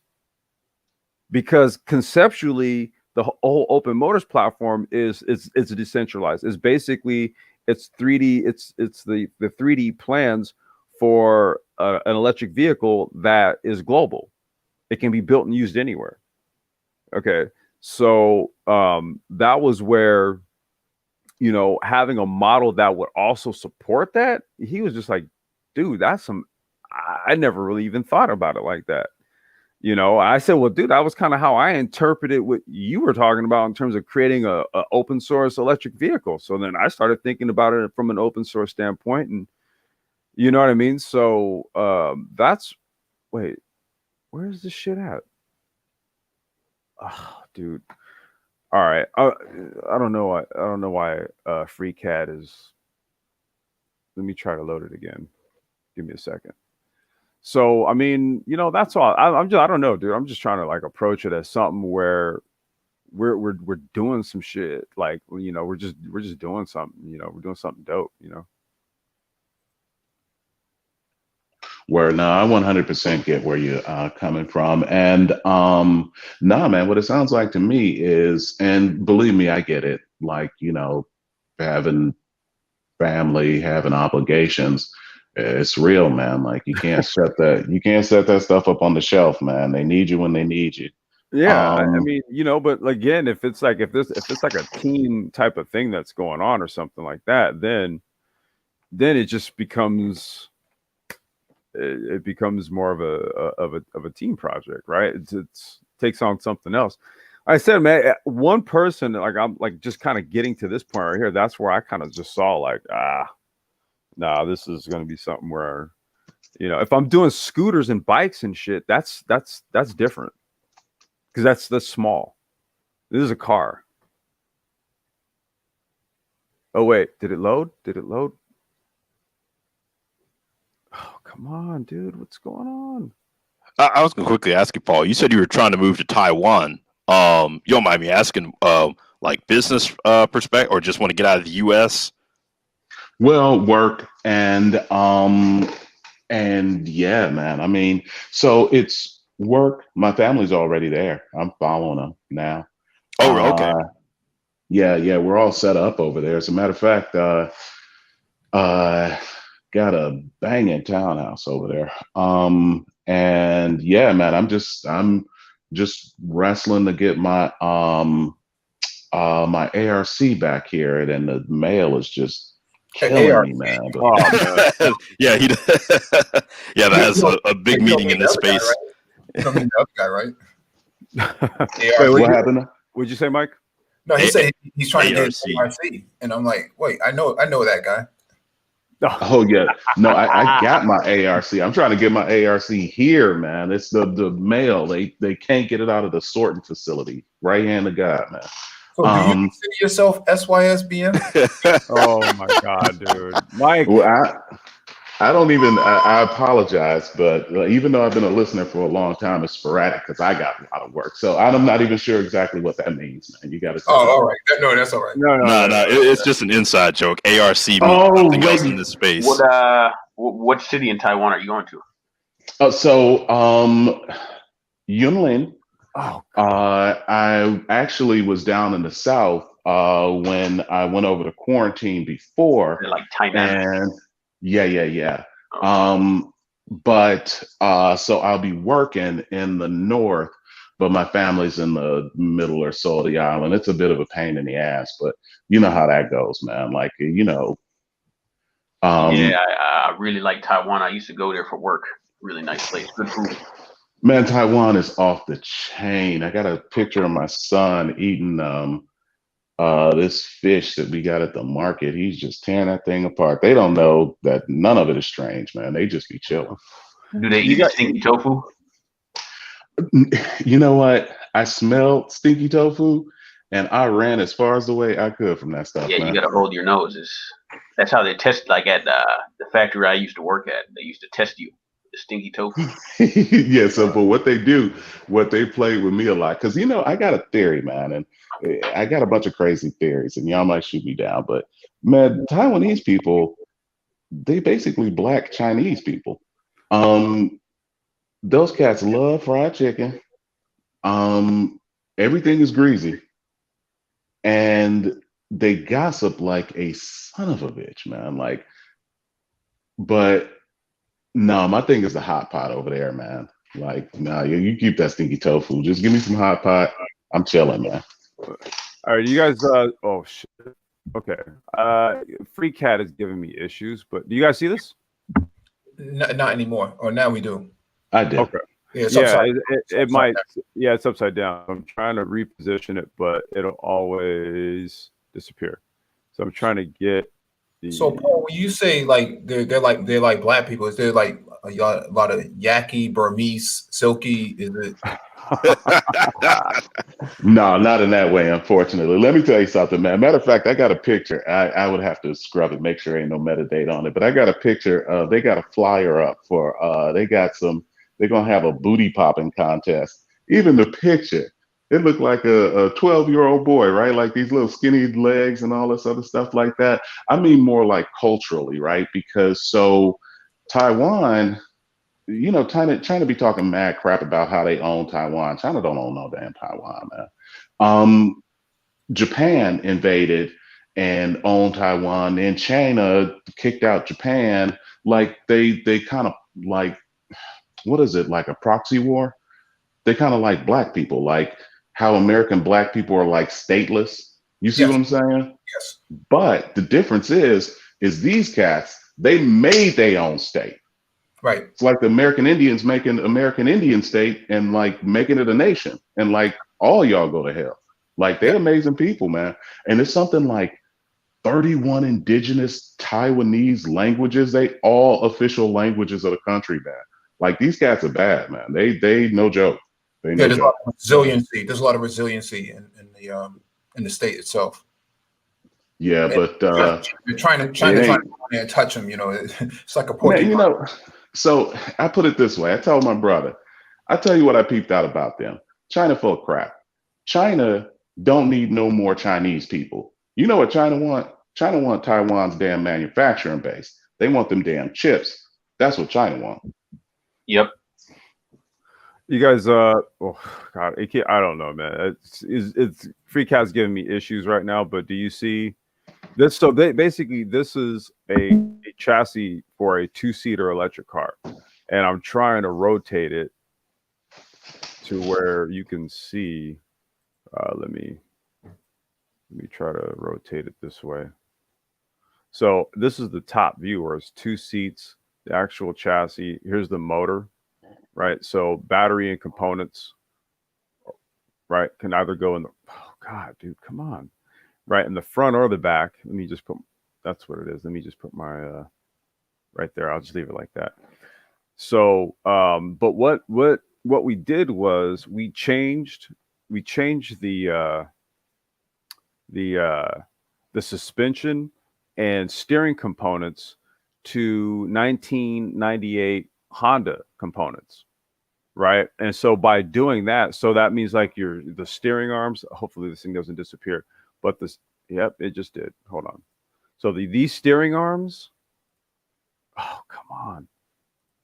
The steering arms and the steering rack, right? So this the steering rack right here and the steering arms, all of the steering components are basically fitted from a Honda. And so by doing that, what you do is you take a open source platform, and then you just did like a built-in Honda suspension, so that you have a multitude of customization options, right? Because if you're using Honda steering and suspension components, yeah, there's so many different aftermarkets that make so many different suspension components for Hondas, right? So that was like the main idea, was to take that and then add a component in where we now have some customability, or we have the ability to customize, okay? And then from there, I'm just going to close this crap out because it's I don't know, it's giving me issues. But that's like the short and skinny of it. And then what you would do here, let me show you. Well, you know what? I don't want to go there because then I'm going to just start giving shit away. But here, let me just share this, and then I'll finish up. Because that at that point, then I'm just really just giving every goddamn thing away. But so if you ever wanted to know where the name came from, that was actually what I was calling the EV stuff. But these were all like automotive sketches based on those 3D.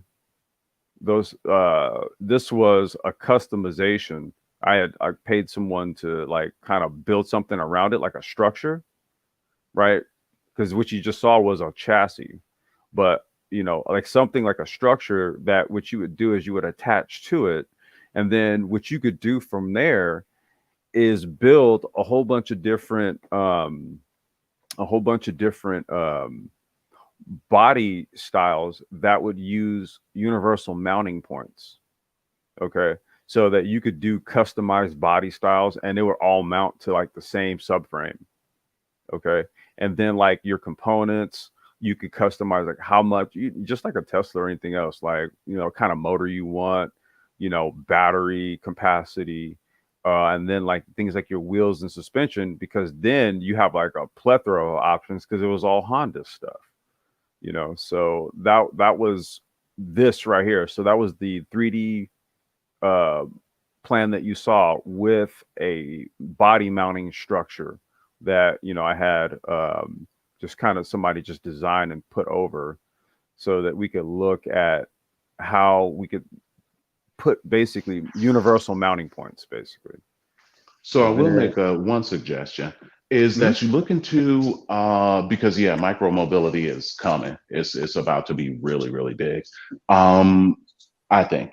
And check out what is it called? Archimoto. There are a number of small platform EV manufacturers. They're still very little right now. But I think probably the only thing that will change is, or the only thing that should change in the vision that you're seeing is, I don't even know that it will be necessary for you to standardize the build using legacy auto parts. I think that there are going to be so many legitimate and growing and vibrant small platform EV manufacturers that like you'll be able to get parts off the shelf that ain't off of old normally aspirated vehicles. You got to understand this was like 5 years ago. Where right. I got you. Right. So what I'm saying is that if I were to roll out, like I said, I've had a lot of time to think about this. Okay. Like at the time, we got to go back to 2015. Okay. So at that time, I'm thinking more in terms of like even like the supply chain model was a lot different. Like in this new, the way I'm kind of thinking about it now, we're going to have to use a lot of like 3D printed manufacturing that's done domestically. There's not going to be a whole lot of sourcing of just open sourcing from China like that. Okay, because the supply chain has been fundamentally disrupted. I can tell you that from just the difficulty that we have getting parts for, you know, our Xiaomi stuff. Like all the scooters I have is Xiaomi. So we would get the stuff directly from Xiaomi in China. And if I told you like the price we were paying on this stuff, it made it worthwhile to just go to the factory in China and get the shit. But now you have to go to Mexico to get it. And so it's double. It's double the price on everything, right? So, you know, if you're talking about EVs and stuff like that, well, you know, if you want to get good components, you can get them from China. You have to just do your due diligence and source them correctly.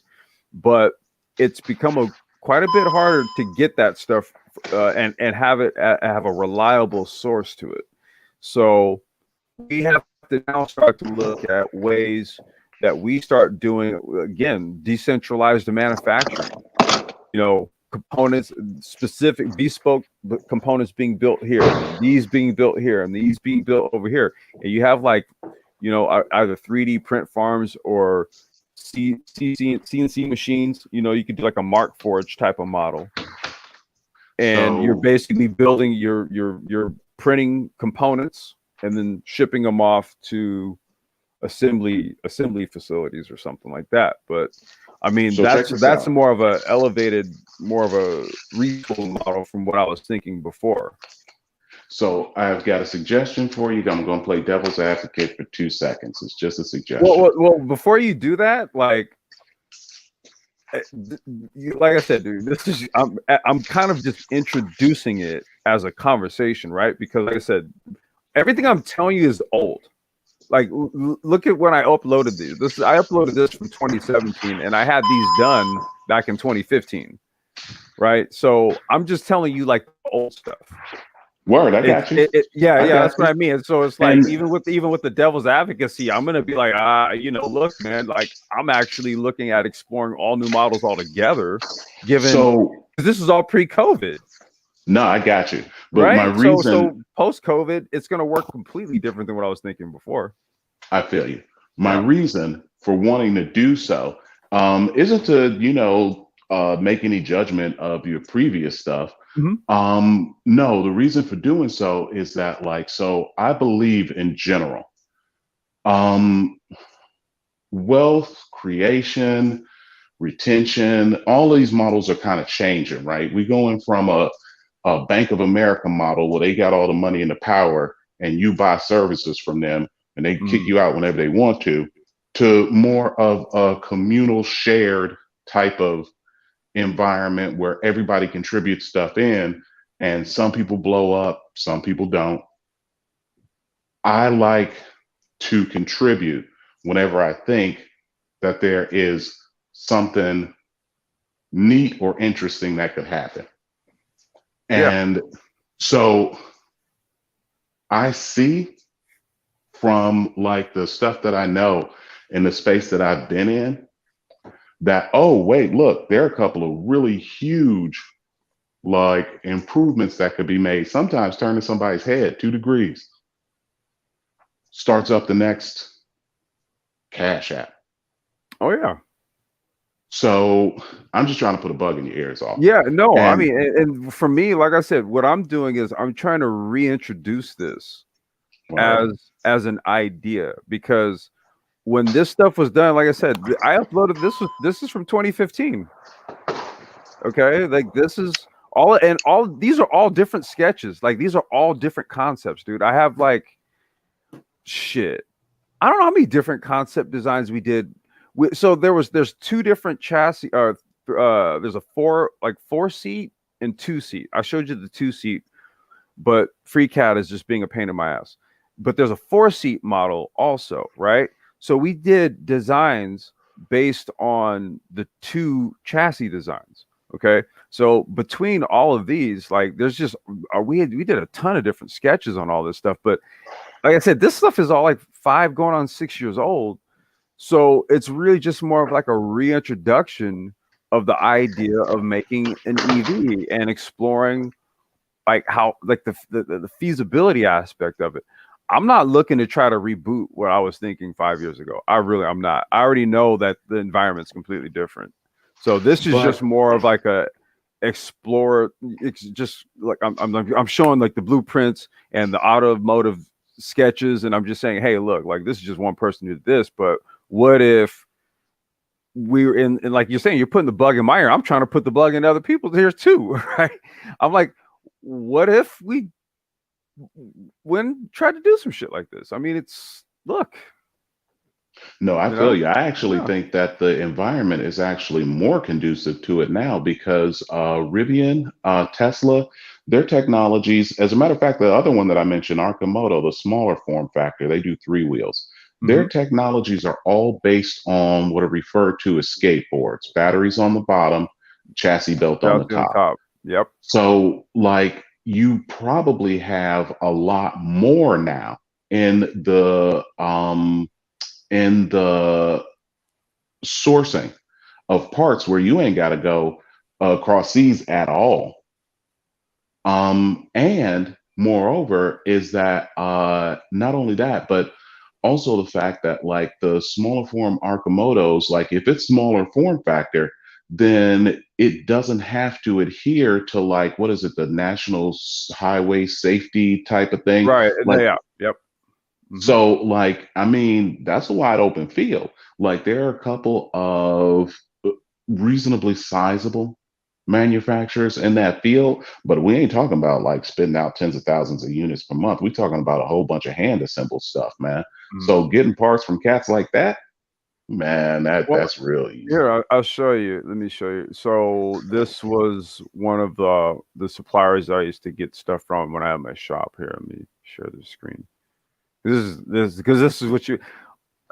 All right, so I'll give you the numbers on the prototype I was just showing you, because literally, I had it all down to the numbers, man. There was a fab shop that was around the corner from the shop that I used to manage, and they were all up for the project, man. They were just like, look, dude, we'll fab up the chassis, we'll do it, and I think that the price they gave me was like 12 grand to do it. So it wasn't it wasn't a whole lot, because they were just sort of like, we sent business to them all the time. But when I took this project to them, they were just like, dude, just if I put my apprentice on it, I pay him a little bit and we cover materials and just insurance costs, man. He was like, dude, just you sign me on as a partner. So when you get funding, man, I'm one of your builders. I said, all right, dude, deal. So here we go, man. Like the line is literally that thin. And if I had never seen it before, I wouldn't believe it. But like from talking about it to being on CNBC talking about it, is literally finding a parts supplier and right and one or two backers. Yeah. Word. Wow. Yeah, here you go. Like, so this is I used to have to source like batteries, right? Because so when I had my shop, I was authorized repair facility for Razor, Razor scooters. Razor, Coleman, who else was Raleigh, they make electric bikes. So it's Raleigh, Coleman, and Razor. And currently now I'm the dude on the West Coast for Xiaomi. Okay, but they don't make the battery kits for Xiaomi. I have to like get those elsewhere. But when I was at my shop, I mean, these guys have everything. So we would work on golf carts, right? The electric ones, right? So let's just say we needed like a new BMS. Okay, we need to get a new battery management controller because the one fried out on the John Deere, the electric ones, those John Deere sort of rideable carts, so you would need to get like a new BMS or battery, you'd have to just get parts and stuff. So I used to get stuff from these guys all the time, but these dudes, like, I didn't have to get everything from them, but when you really look at what it is that they have, I mean, dude, they got whole in motors and whole like EV batteries and like when you were talking about parts, I'm like, yeah, there's some guys right up the road in NorCal that I just get shit from, right? Like it's all right here. So this is what I mean. It's sort of like when then who to source things from, you have to start to like look at how you put the car together, right? Because then that's that's where you really are going to have to like look at cost management and what that cost is going to be to now put it together after you sourced everything you need. That was why the move to incorporate Honda suspension components, because that would actually take the price down, because then the cost of repair for the brake service. So look, if you use Honda shit, then that means like even for the brakes, you're using Honda brake pads, right? You're not using like bespoke stuff where you then have to go get tooling and all this other stuff where your price then starts to go up. You go ahead and just use what's already pre-existing. And that's the reason why you would actually do that if your aim was to create an electric vehicle. Let's just say you wanted to make like a really nice one, right? Little electric vehicle that, let's say, like gets like 100 to 150 miles a charge. Okay. And it's a city roller. That's why you build it to kit car spec, so that you can get around a lot of regulations. That way you can get easier adoption, and you're doing it for a lesser price. You see, so what you do is you use like your gas car for longer trips. You use this car right here for your shorter intermediate trips. Okay. And the price point is low because you're not using super duper expensive components to make it, so there was like there's a way to do it, man. Like I said, man, I'm convinced, bro. There's a way to do it. You know what, man? I'll be honest with you. I think you've actually kind of convinced me, because the first Tesla Roadster was I forget what model car it was. They took and just put a battery in it. It was a whatchamacallit. It was a Lotus. Yes, a Lotus Elise. Yes. Elise. Yes. So you know what? You may be right. And I got to tell you, man, if I were you, I would be sharpening up my elevator pitch, got my prospectus all together, man. I'd be back on them streets. I know. And it's like, I don't know. Like I said, dude, we have the micro transport stuff, and that's so the plan, I was literally on the phone with my tech partner Lattice like today, and we're planning out getting our fleet rolled out for 2021. So the target is February. Really, what you got to do is there's the whole, like, you got to follow like seasonality studies. So you're going to get the majority of adoption for use when the weather on average is above like 73 to 75 degrees and above. Once you hit that temperature range, then people will they'll use out like things like scooters and bikes and stuff.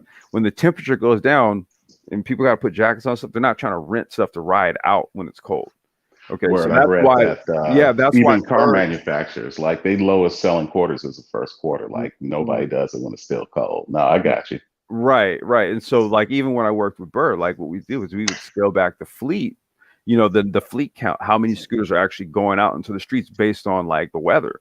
Because what would be the point in dumping all this stuff out, right? When we already know now, based on looking at the fleet software, we can look at the analytics and see, like, okay, the usage is going down, and we know where it's going down, so we know how many less scooters to put out, right? Because now my software is giving me all of the analytics, and it's giving me the data, right? I can manage, like, I can see like how long, what the distances on the trips are, and then I can, so if I have to put scooters in between, like, maybe say like two major like nest clusters or something like that. So that's what all the software and stuff gives you the ability to do, and it's not this stuff. It's not difficult, man, because the software largely does it. It generates all the reports and the data for you. You yourself don't have to actually crunch it. You just, let me see what's doing over here, and then it'll tell you. Yeah, I work in that field, and even though I made a couple of lucky investments and made some money, I can't quit working because there's too much money out there to be made in software. Software's eating everything, man. So no, I get what you're saying, and I do not disagree. I love the action, man. I love seeing. I think we really coming up to a paradigm shift, right? Mm-hmm. And a lot of cats that are small right now are going to be very big in a very short amount of time, man. And it's an amazing thing to watch, especially with the fact that, like, I'm a melanated cat. So I'm not 100% super happy about the structure things that has existed as I've grown up. I'm happy to see it change. Right. So yeah, man, like, every cat that I walk past on the street that is literally doing something, actually trying to work on something, if I got an idea, I'm gonna be like, hey man, you might want to consider doing whatever. I don't care if I get nothing, because I'm still gonna win in the end, because the more cats that come out with the more compelling value propositions, and the more people like start getting into that stuff, the more legitimate I am by proxy. You know what I'm saying? Yeah. I mean, that's all it is, man. I mean, wait, hold on one second. Did I, if I post, I put my email. I don't know if you can get the little private chat thing, if you see it there. I think I do. Yeah, if you want, then I can send you. Yes, I can send you the plan, that what it was when I initially started speaking with his name. His name was Tin Louis. He's the CEO of Open Motors. So this was the pitch. I can send you the pitch that I sent to him, basically, and that was from like 6 years ago. But that was what kind of got him interested in what I was trying to do. Word. I gotta tell you, man, like, I don't know a great deal about it. But you know what, man? Like, I'd be true to my word, man. Like, I look, and I would give you whatever ideas, but it's all fun and exciting to me, man, because I'm just basically a technologist at heart. And we are literally in an age where, like, the infrastructure's been built enough so that cats with ideas that are outside of what, like, you would need some major manufacturer to be able to support you on, like, they really actually have a chance. So it's fun to watch, man. It's fun to watch. Yeah, and I think, man, it really is. It just really is the time. Like, it's like I said, man. This stuff, I have a garage. I have a garage full of, like, this scooter stuff already, right? So I already know. I literally have the stuff at my fingertips, right? So I kind of already know what it can do and what it does. I've worked on it, and that's why I'm kind of more like I'm to the point where like I'll literally do what we just did here for like the last 2 hours, where we'll dig into this to the point where it's like, look, this is like you can't. The only way you dig further into it is when you start digging into modeling out a prototype for a car or something like that, like to the point where it's like the software, the hardware, there's the reference sources for all the studies and the data and everything. It's like, man, we already have all the information. We have it. It's just really a matter of whether we're going to deploy this or we're just going to leave it up to that animal that flies in the sky to deploy it everywhere, which they even can't. Legislation is preventing them from doing that now. So what they're doing is they're essentially doing with what my model is. So what they do is they have their own branded, they have their branded scooter. And what you do is you go to Bird and you say, hey, look, you know what, man, I want my own scooters. I want to make, and they'll go, oh, okay, well, then we'll just sell it to you. And then you roll them out and then you just use our software. I do the same thing. So like, let's just say you wanted to roll out a fleet of scooters. Like if anybody wanted to do it, they could literally hit me up and I'll have like a whole fleet of scooters out to you, like in a week, where all the software ready to go. And you just call me up and then we'll just get everything all online. And then I'll pull up my stuff and I'm like, all right, yep, I see them. You're good to go. And you're off and running, So it's like, we're at that point with it on the micro transport side. It's really just a matter on the micro transport side. It's about deployment at this stage of the game. That's where it really is for us. Like we've done, we've done as far as the live streams on this channel. And then in terms of just really just getting the hardware and software aspects together, we did the dirty work. So it's like, we're people that, people could come to like just say, hey, look, I want in on this, right? And that's not even just like a business pitch or anything. It's just the fact that it's more of a like, okay, not only do we talk about these things, but we do it.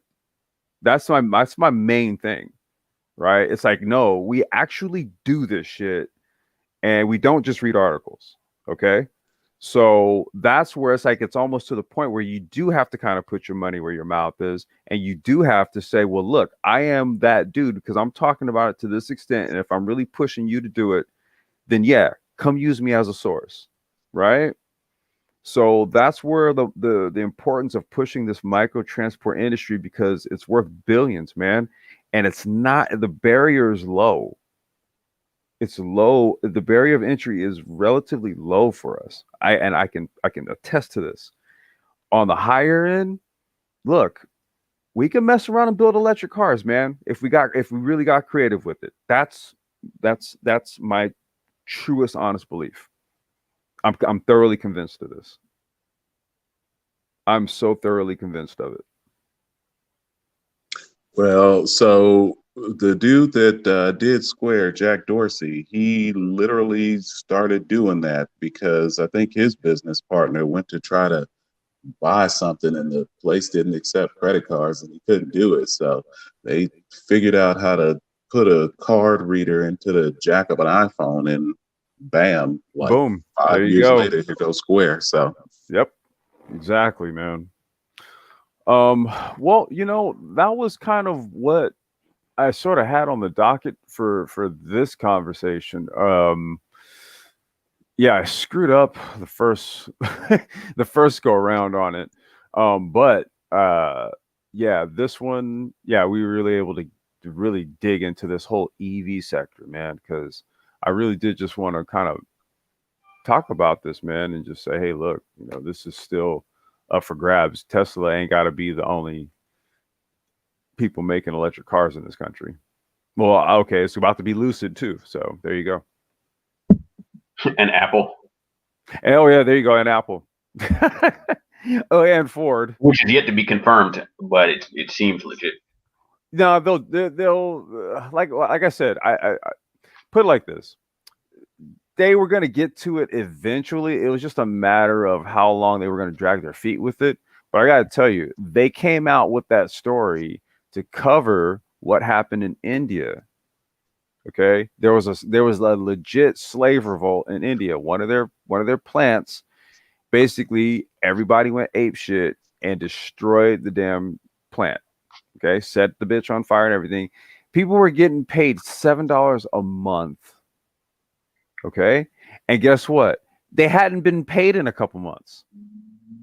Wait, is this related to the farmer revolt, or just an No, Apple this isn't. No, this is at a manufacturing plant in India making for Apple products. Apple? Oh, interesting. Yes, yeah. Okay. So when news broke that there was everybody went ape shit in that plant, they lit the bitch on fire.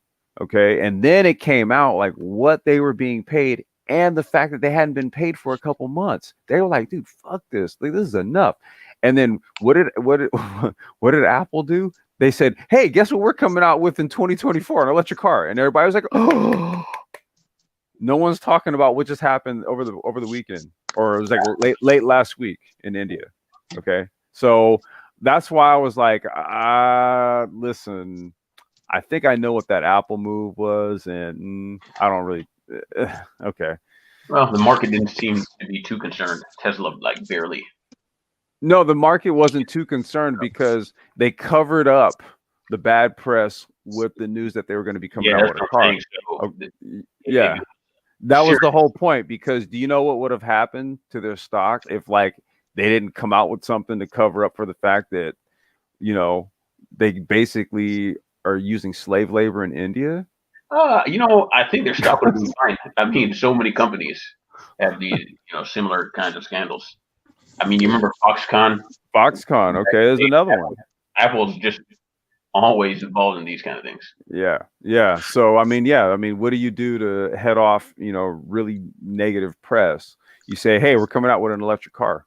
I mean, you know what? I think actually it kind of fits a pattern. I actually just took Apple out of my top 5 companies that I think are going to get disrupted in the next 5 years because they've come out with this really, it's a different type of chip architecture that they're putting in their laptops now. But yeah, man, because like Apple is a big thing in the States. It's a big thing in Europe, and it's a relatively big thing in Asia as well. Yeah. They are by no means the largest phone manufacturer. And the best thing about Apple is the damn Sony camera that's in it. So, I mean, I really thought that they really ready to get disrupted, man, because they've been stale for going on damn 10 years. Yeah. Well, I mean, you look, just put it like this, and then I'm gonna have to go in this because I got to go get lunch together for my little one. But I mean, sometimes, if you're not going to be disruptive, then the natives will, and they'll be the kick in the ass to like get you to, pivot and do something. Because now that you put this out there, guess what you're going to have to do? Do it. Well, or not. I mean, Elon Musk has so many promises. I mean, he just he's shown to basically come through on all of them. That's the difference. Well, no, you gotta. If you really think about it, like, I wouldn't say that. I mean, he's notorious for his delivery schedules. Well, I mean, but the delivery schedules, oftentimes delivery schedules are largely dependent upon. Well, they're dependent upon a number of factors, right? But some of them, like, have to do with like, okay, disruptions in like supply chain and business logistics, right? That might be outside of Tesla's full control. Or things like, what's his name? The guy who basically gets a hard on trying to short Tesla, right? So you see, Tesla in and of itself is a disruptor in the automotive market.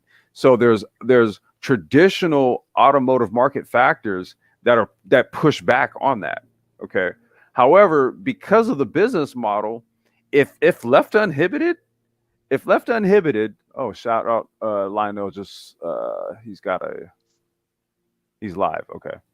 But if left uninhibited, man, you let Elon just get his model off the way the Tesla model is, there would be way more Tesla growth than what you've seen. Well, I agree with that, but I mean, some of his planned deliveries were just way like overboard, like way too much. You've got to, but I mean, you kind of have to oversell it. That's the thing. I mean, let me suggest one thing real quick. I mean, and don't get me wrong, I'm a big Tesla investor. Like, I have a lot of Tesla stock. Yeah, but let me think. He bullshits a lot. Like, let me tell you something, man. Here's where I think the confusion lies on that. So Tesla's not a traditional car manufacturer, right? Mm-hmm. And they're growing literally at an exponential rate. Well, if you make a prediction about exponential growth and you off by 3 months, then your number sounds way off. And I think that this is literally the beginning of what's referred to as an S curve, right? Like a curve that looks like a normal line trending upwards, and then all of a sudden just shoots like straight damn up. Mm-hmm. So if you off by 3 months, but you know that there's an S curve there, but you off by 3 months, well, then you get exactly what you got. People like, oh, this cat said, oh, he'd have full self-driving. Oh, this cat said that they'd be. Now, they can't know. What people don't argue is that they haven't doubled the number of cars that they make every 2 years. That's exponential growth. But like, if he off by 3 months, he an idiot? No, he's still doubling the amount of cars that he make every 2 years. That's insane, man. Like, that ain't happened. I mean, ever. Who else? Who else? Like I said, he's the only one doing it. So if he's off by 3 months, it's like, okay, give him credit. It's not as if there's somebody else that you could come. Oh, dude, that guy over there, man. Shoot, nah, he wasn't off by 3 months when he did it. No, Elon's the only dude doing it. So if he's off by 3 months, it's like, you know, it's like saying that Iron Man was late flying around the planet. That's insane, man. He's like, I'll get there when I get there. Man, I love it. Hey, man. Let me just say real quick, man. Love it. Love the discussion, man. Love the channel. Love what y'all doing, man. Awesome, man. Hey, I appreciate you for coming through. Because honestly, man, given like the disastrous first attempt at trying to do this live stream earlier today, I didn't think that we would have this kind of conversation about like the EV sector, man, and just micro transport and just this whole tech thing as a whole, as it relates to all of it. So I appreciate the both of you for coming up, man. Definitely. Brother, I tell you, like I tell my kids, man, failure ain't nothing but practice. Keep on. That's all it is, man. That's all it is. And trust me, I've got plenty of practice. So the reason, I'm a Tesla skeptic, but the reason why I actually bought Tesla is because Elon Musk indicated that Tesla shareholders may get like preferential access to Starlink shares once it goes IPO. Yeah, Starlink, SpaceX. And I'm way more bullish on Tesla. Look a little. I think Tesla's bullshit compared to SpaceX, in my opinion. Well, I mean, but I mean, whether you got, but see, here's the thing, right? They're the only player in town for the most part. Well, Lucid, like I said, we'll see what Lucid does, but the price point on Lucid cars, man, I read the article, man. Like they're going for like pro athletes and shit like that, and high profile people for right now, until they can get anywhere near what it is that Tesla's is doing right now with like the Model 3, for example. And then they go with the Model Y. And so is there a reason why you guys don't speak of like the Nissan Leaf, for example? It's like the number one vehicle in Europe. Well, yeah, but the problem is with Nissan, the company itself. Bam.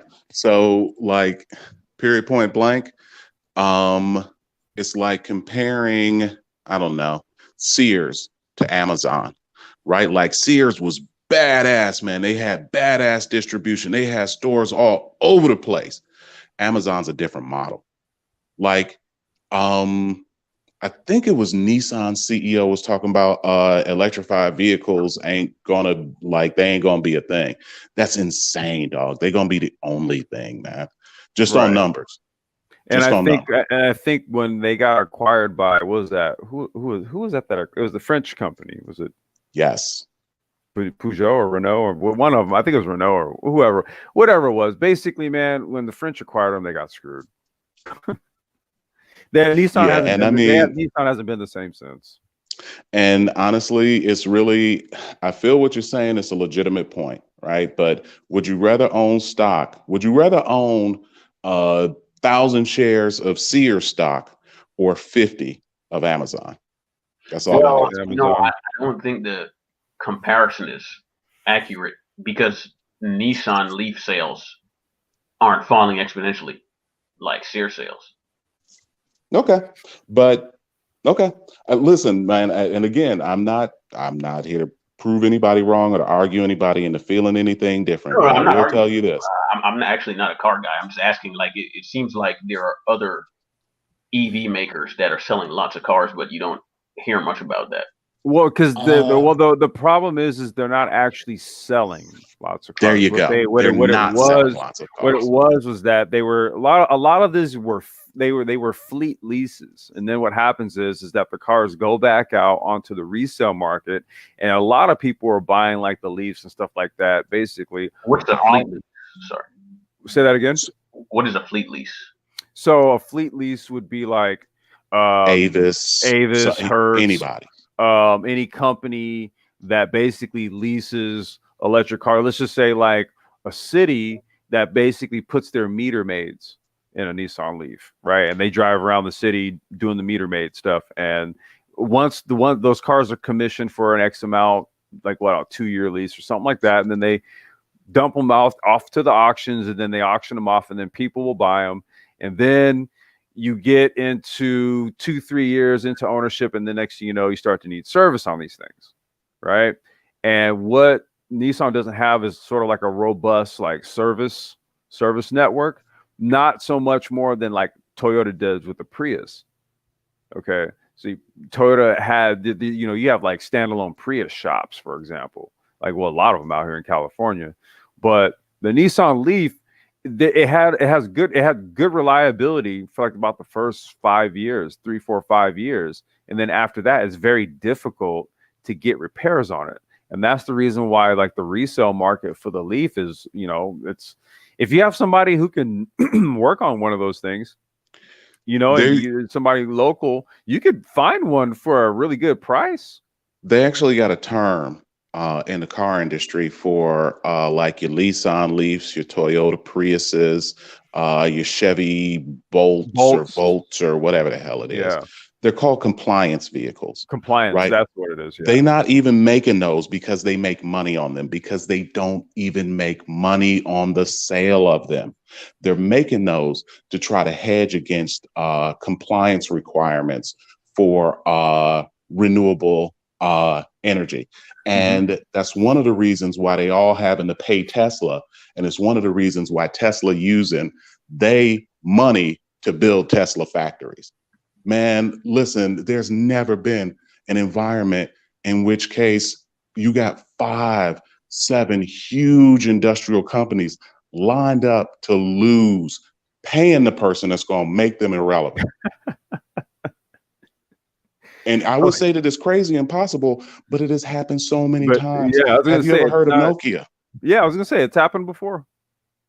Yeah, have you ever heard of Kodak? You know who invented the digital camera? Kodak invented the digital camera. Yeah. Or IBM. There's a lot of companies, man. A lot of companies that do this. The reason why they get disrupted is because they run the market now. And if you run the market now, by definition, you cannot change.